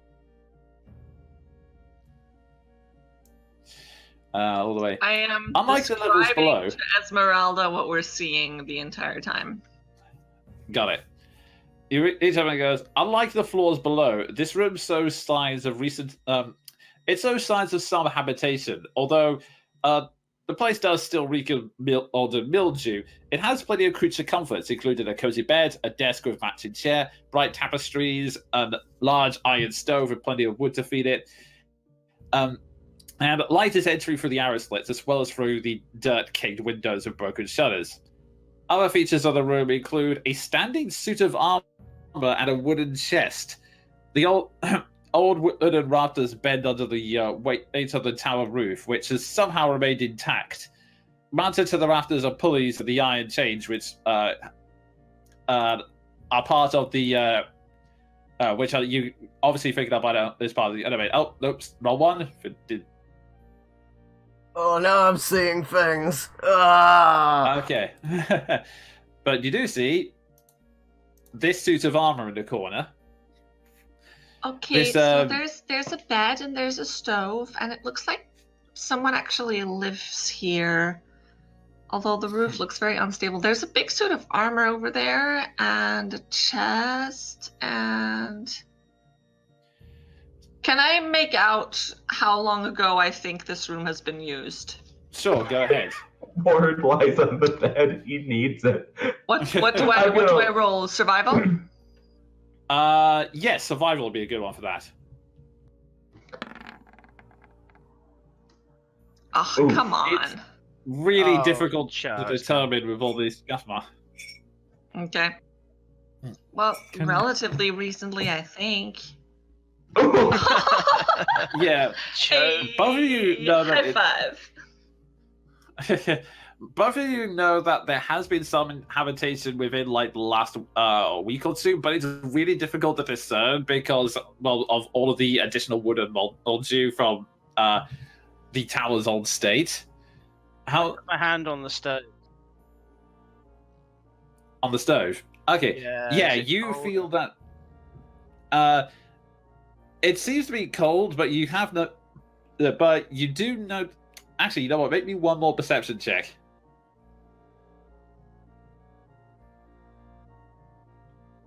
Actually, it was a survival check last time, but yeah. Okay, it does seem cold, but you notice that underneath the pile of logs, there does appear to be some ash strewn about, so it was lit at least a day ago. Okay. So And- how do we check if your friend is here? Do we just holler? He's like, knowing him, you see, he knows signs of moving around here, correct? No. Can Maybe I we perceive the suit of armor? Oh yeah. Go ahead. While they're doing this, I'd like to lay on hands Ward for 5 points. Go ahead. I'll move you to him. Yeah, 5 points. You look around and you see that the armor is. At first, it appears to be a normal suit, but the closer you look at it, the more you can see on the inside that there does appear to be some kind of arcane inscription on the inside. It looks like the armor is charmed in some way. There's a magic armor. Yeah, I've got a good feeling it's probably going to come to life and try and kill us. Yeah, I was going to suggest that we start rooting through his things so that he comes up and is like, stop doing that, and then we've got him, but that's probably not a good idea with that armor. I'm good at rooting through people's things. And I'd like to point out that before you say that, Ward, your lay on hands was basically just one of these things. You okay? Mostly my pride and my physical being. Do you regain lay on hands with a short rest? Do I? I don't think Good- so. You good spent question. that shit on Mordekainen. Okay, and I think that's a long rest. In which case, I'll try to do it and hope this does something. Then I'll look at my hand and be like, "Oh, I'm new at this." Yeah, unfortunately, the calls aren't answered at this point in time, so Ward just sort of lays there groaning whilst you're patting his head. It's alright, Keldrath, I'm fine. It didn't affect me at all. Keldra. Okay, I will say, what is the suit of armor like? Is it plate, half plate? What are we talking? It's a suit of armor that seems to be, well, it's curious. The more you look at it, the more it's designed that it's bigger and bulkier than Ward's, and the more you look at it, you really realize that it seems to be very impractical for anyone to wear. Like, someone could feasibly wear it, but there are many like places that would actively like cut in the joints of anything. Like, they would like actually restrict the joints or cut into or anything like that if it was built for a human. Okay, so following on from Maldrath's perception check, I'll glance over at the armor and say, I don't believe that was meant to be worn. At least I certainly wouldn't. There, I'm just gonna conjure a healing spirit on top of the bed. Just have some sunlight shining through like a chink in the roof, just onto the bed. And if you just stay there for a little bit, you're probably gonna get back up to full. You get 2d6. I can only cast it at 3rd level because that's the last spell slot. The instant you try that, Oh you no! the instant you try that, you suddenly realize something. In fact, actually, I probably should have. the bed's gonna flip No, it me out might- of the building, isn't it? No, you chant out the words, and then suddenly nothing happens. For some weird reason, Look at this spell slot. Look at this spell slot. It's so sad that it can't be used. it seems to be like you keep calling to the spirits, but there's like no response. It's just like cold. It's just an area of cold dead. Oh, I'm sorry, Ward. I can't do magic. That's right, I can't do magic either. No, I mean, back up. Well, at being this as Ward is incapacitated, it is up to me to do the thing, and I'm gonna. Wait, Just- Maldrath, wait. I'm not sure. I think we just can't in here. Don't know. I mean, there was some funky writing on the inside of this armor. If I know magic, which I somewhat do, it's probably got something to do with something. Alright, I'm gonna assist him with whatever he's trying to achieve. I would just like to see if I can actually see the inscription and make any sort of sense of it without that All right, thing coming to life and running me through. make me an Arcana check. I'll assist. I'm so afraid you're going to say that. Advantage. Oh, Keldrid's assisting. Because I think we're both equally crap at it. I'll roll again, see if it gets better. Okay. Though I doubt it. I was correct. Between the two of you, you sort of ponder, okay, armor in here, there's some enchantment inscriptions. What we do enchant a suit of armor? And then you suddenly remember, you remember what Jana just said, and then you realize, hang on a minute, you can sometimes armor can be enchanted to animate. I think that you realize that the suit of armor, if activated, could start moving on its own. It seems to be functioning more like a golem than a suit of armor. But nothing about why there's no magic here. Oh, sorry, I thought that's what Maldrath was having. Sorry, Maldrath was looking at the armor. That was what the Arcana check was for. You may need to make a separate check if you want to figure out what's going on. I was looking at the inscription on it. Yeah. Do we wanna try and figure out what the fuck this is? We're in a zone of no magic. Out of character, I'm almost positive I know what it is, but in character, I have no training in Arcana. Yeah, in character, you're gonna have to make Arcana checks if you want to have. So, Pants, are you gonna help me this time, or do you want to roll Yes. again? Well, I'll Because assist we you have this time. literally the same modifier. So. I'll assist you this time. Oh, Hey! You think about it for a moment, and then you suddenly realize that your you know that Barovia itself has not really affected your magic before, so you then suddenly realize with a sickening feeling, wait, this is a mage's tower. This was probably a defense of some kind. It's because it's not as if you called and then nothing response. It's like your call didn't actually go out. Okay. So I'm pretty sure we're like in a bubble where we just can't do magic at all. Because the mage made it to be like that. A gust of wind outside says, Club of Invulnerability. Well, I'm gonna open up the chest by the foot of the bed. Start moving Oh around. boy. I'm gonna keep my eyes on that suit of armor. I'm gonna place my hand on the hilt of my sword. Okay.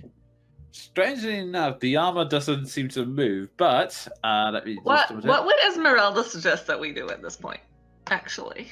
At this point, Esmeralda speaks up and goes, I would advise also... I would advise being caution. I seriously doubt he would have... If he has been here, I seriously doubt he would just leave unless... And at that point, you suddenly see the chains above you going... Oh!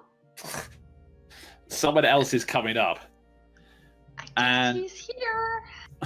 Alright, everybody hide. I'll get in the chest, which is like this big. I'm going to, I'm not going to raise my blade to attack, but I am going to be on guard in case it is not the guy we're looking for.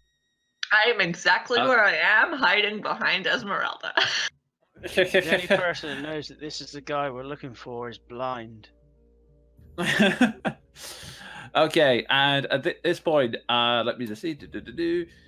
If you're still gonna try and open the, well, how are you gonna try and open the chest, Ward? Not opening it now that someone's coming. Okay, in that case, anyone who's hiding can make me stealth checks, but with disadvantage because of this room. And I'm not hiding. I'm too big and stupid to hide. I'm too armored to hide. I'm just like Maldrath is just Okay. gonna peeking hide out. in plain sight. I'm just Okay. gonna peek out behind her. So, as you all start to hide, I figure you recognize as the bloody crow you've seen so many times before slowly shifts up and goes, well, I'm impressed you managed to make it this far. I assumed you would have been fried by the trap at the door. What was that? So go ahead. Nothing. Never mind. Keep going. Well, it's a good job. We're damn fine dancers, isn't it? But now the question is, why did you come here? And that's where we're going to end tonight's session, folks. Oh my god. So- And this is made all the better by the fact that I know he's a complete dweeb. I'm so sorry, Jonan, but like you forgetting to do his voice and correcting it. I wanted to be in character because that was hilarious. Yeah. This dance of mystery continues. And Hey, damn. we try to find our Suddenly way. the floor collapses underneath Ward and he falls another 20 feet. As we try and find out the mysteries of the Mage Tower and this mysterious other bloody crow, who we actually do know who he is. With that said, we will get to the bottom of all these mysteries next time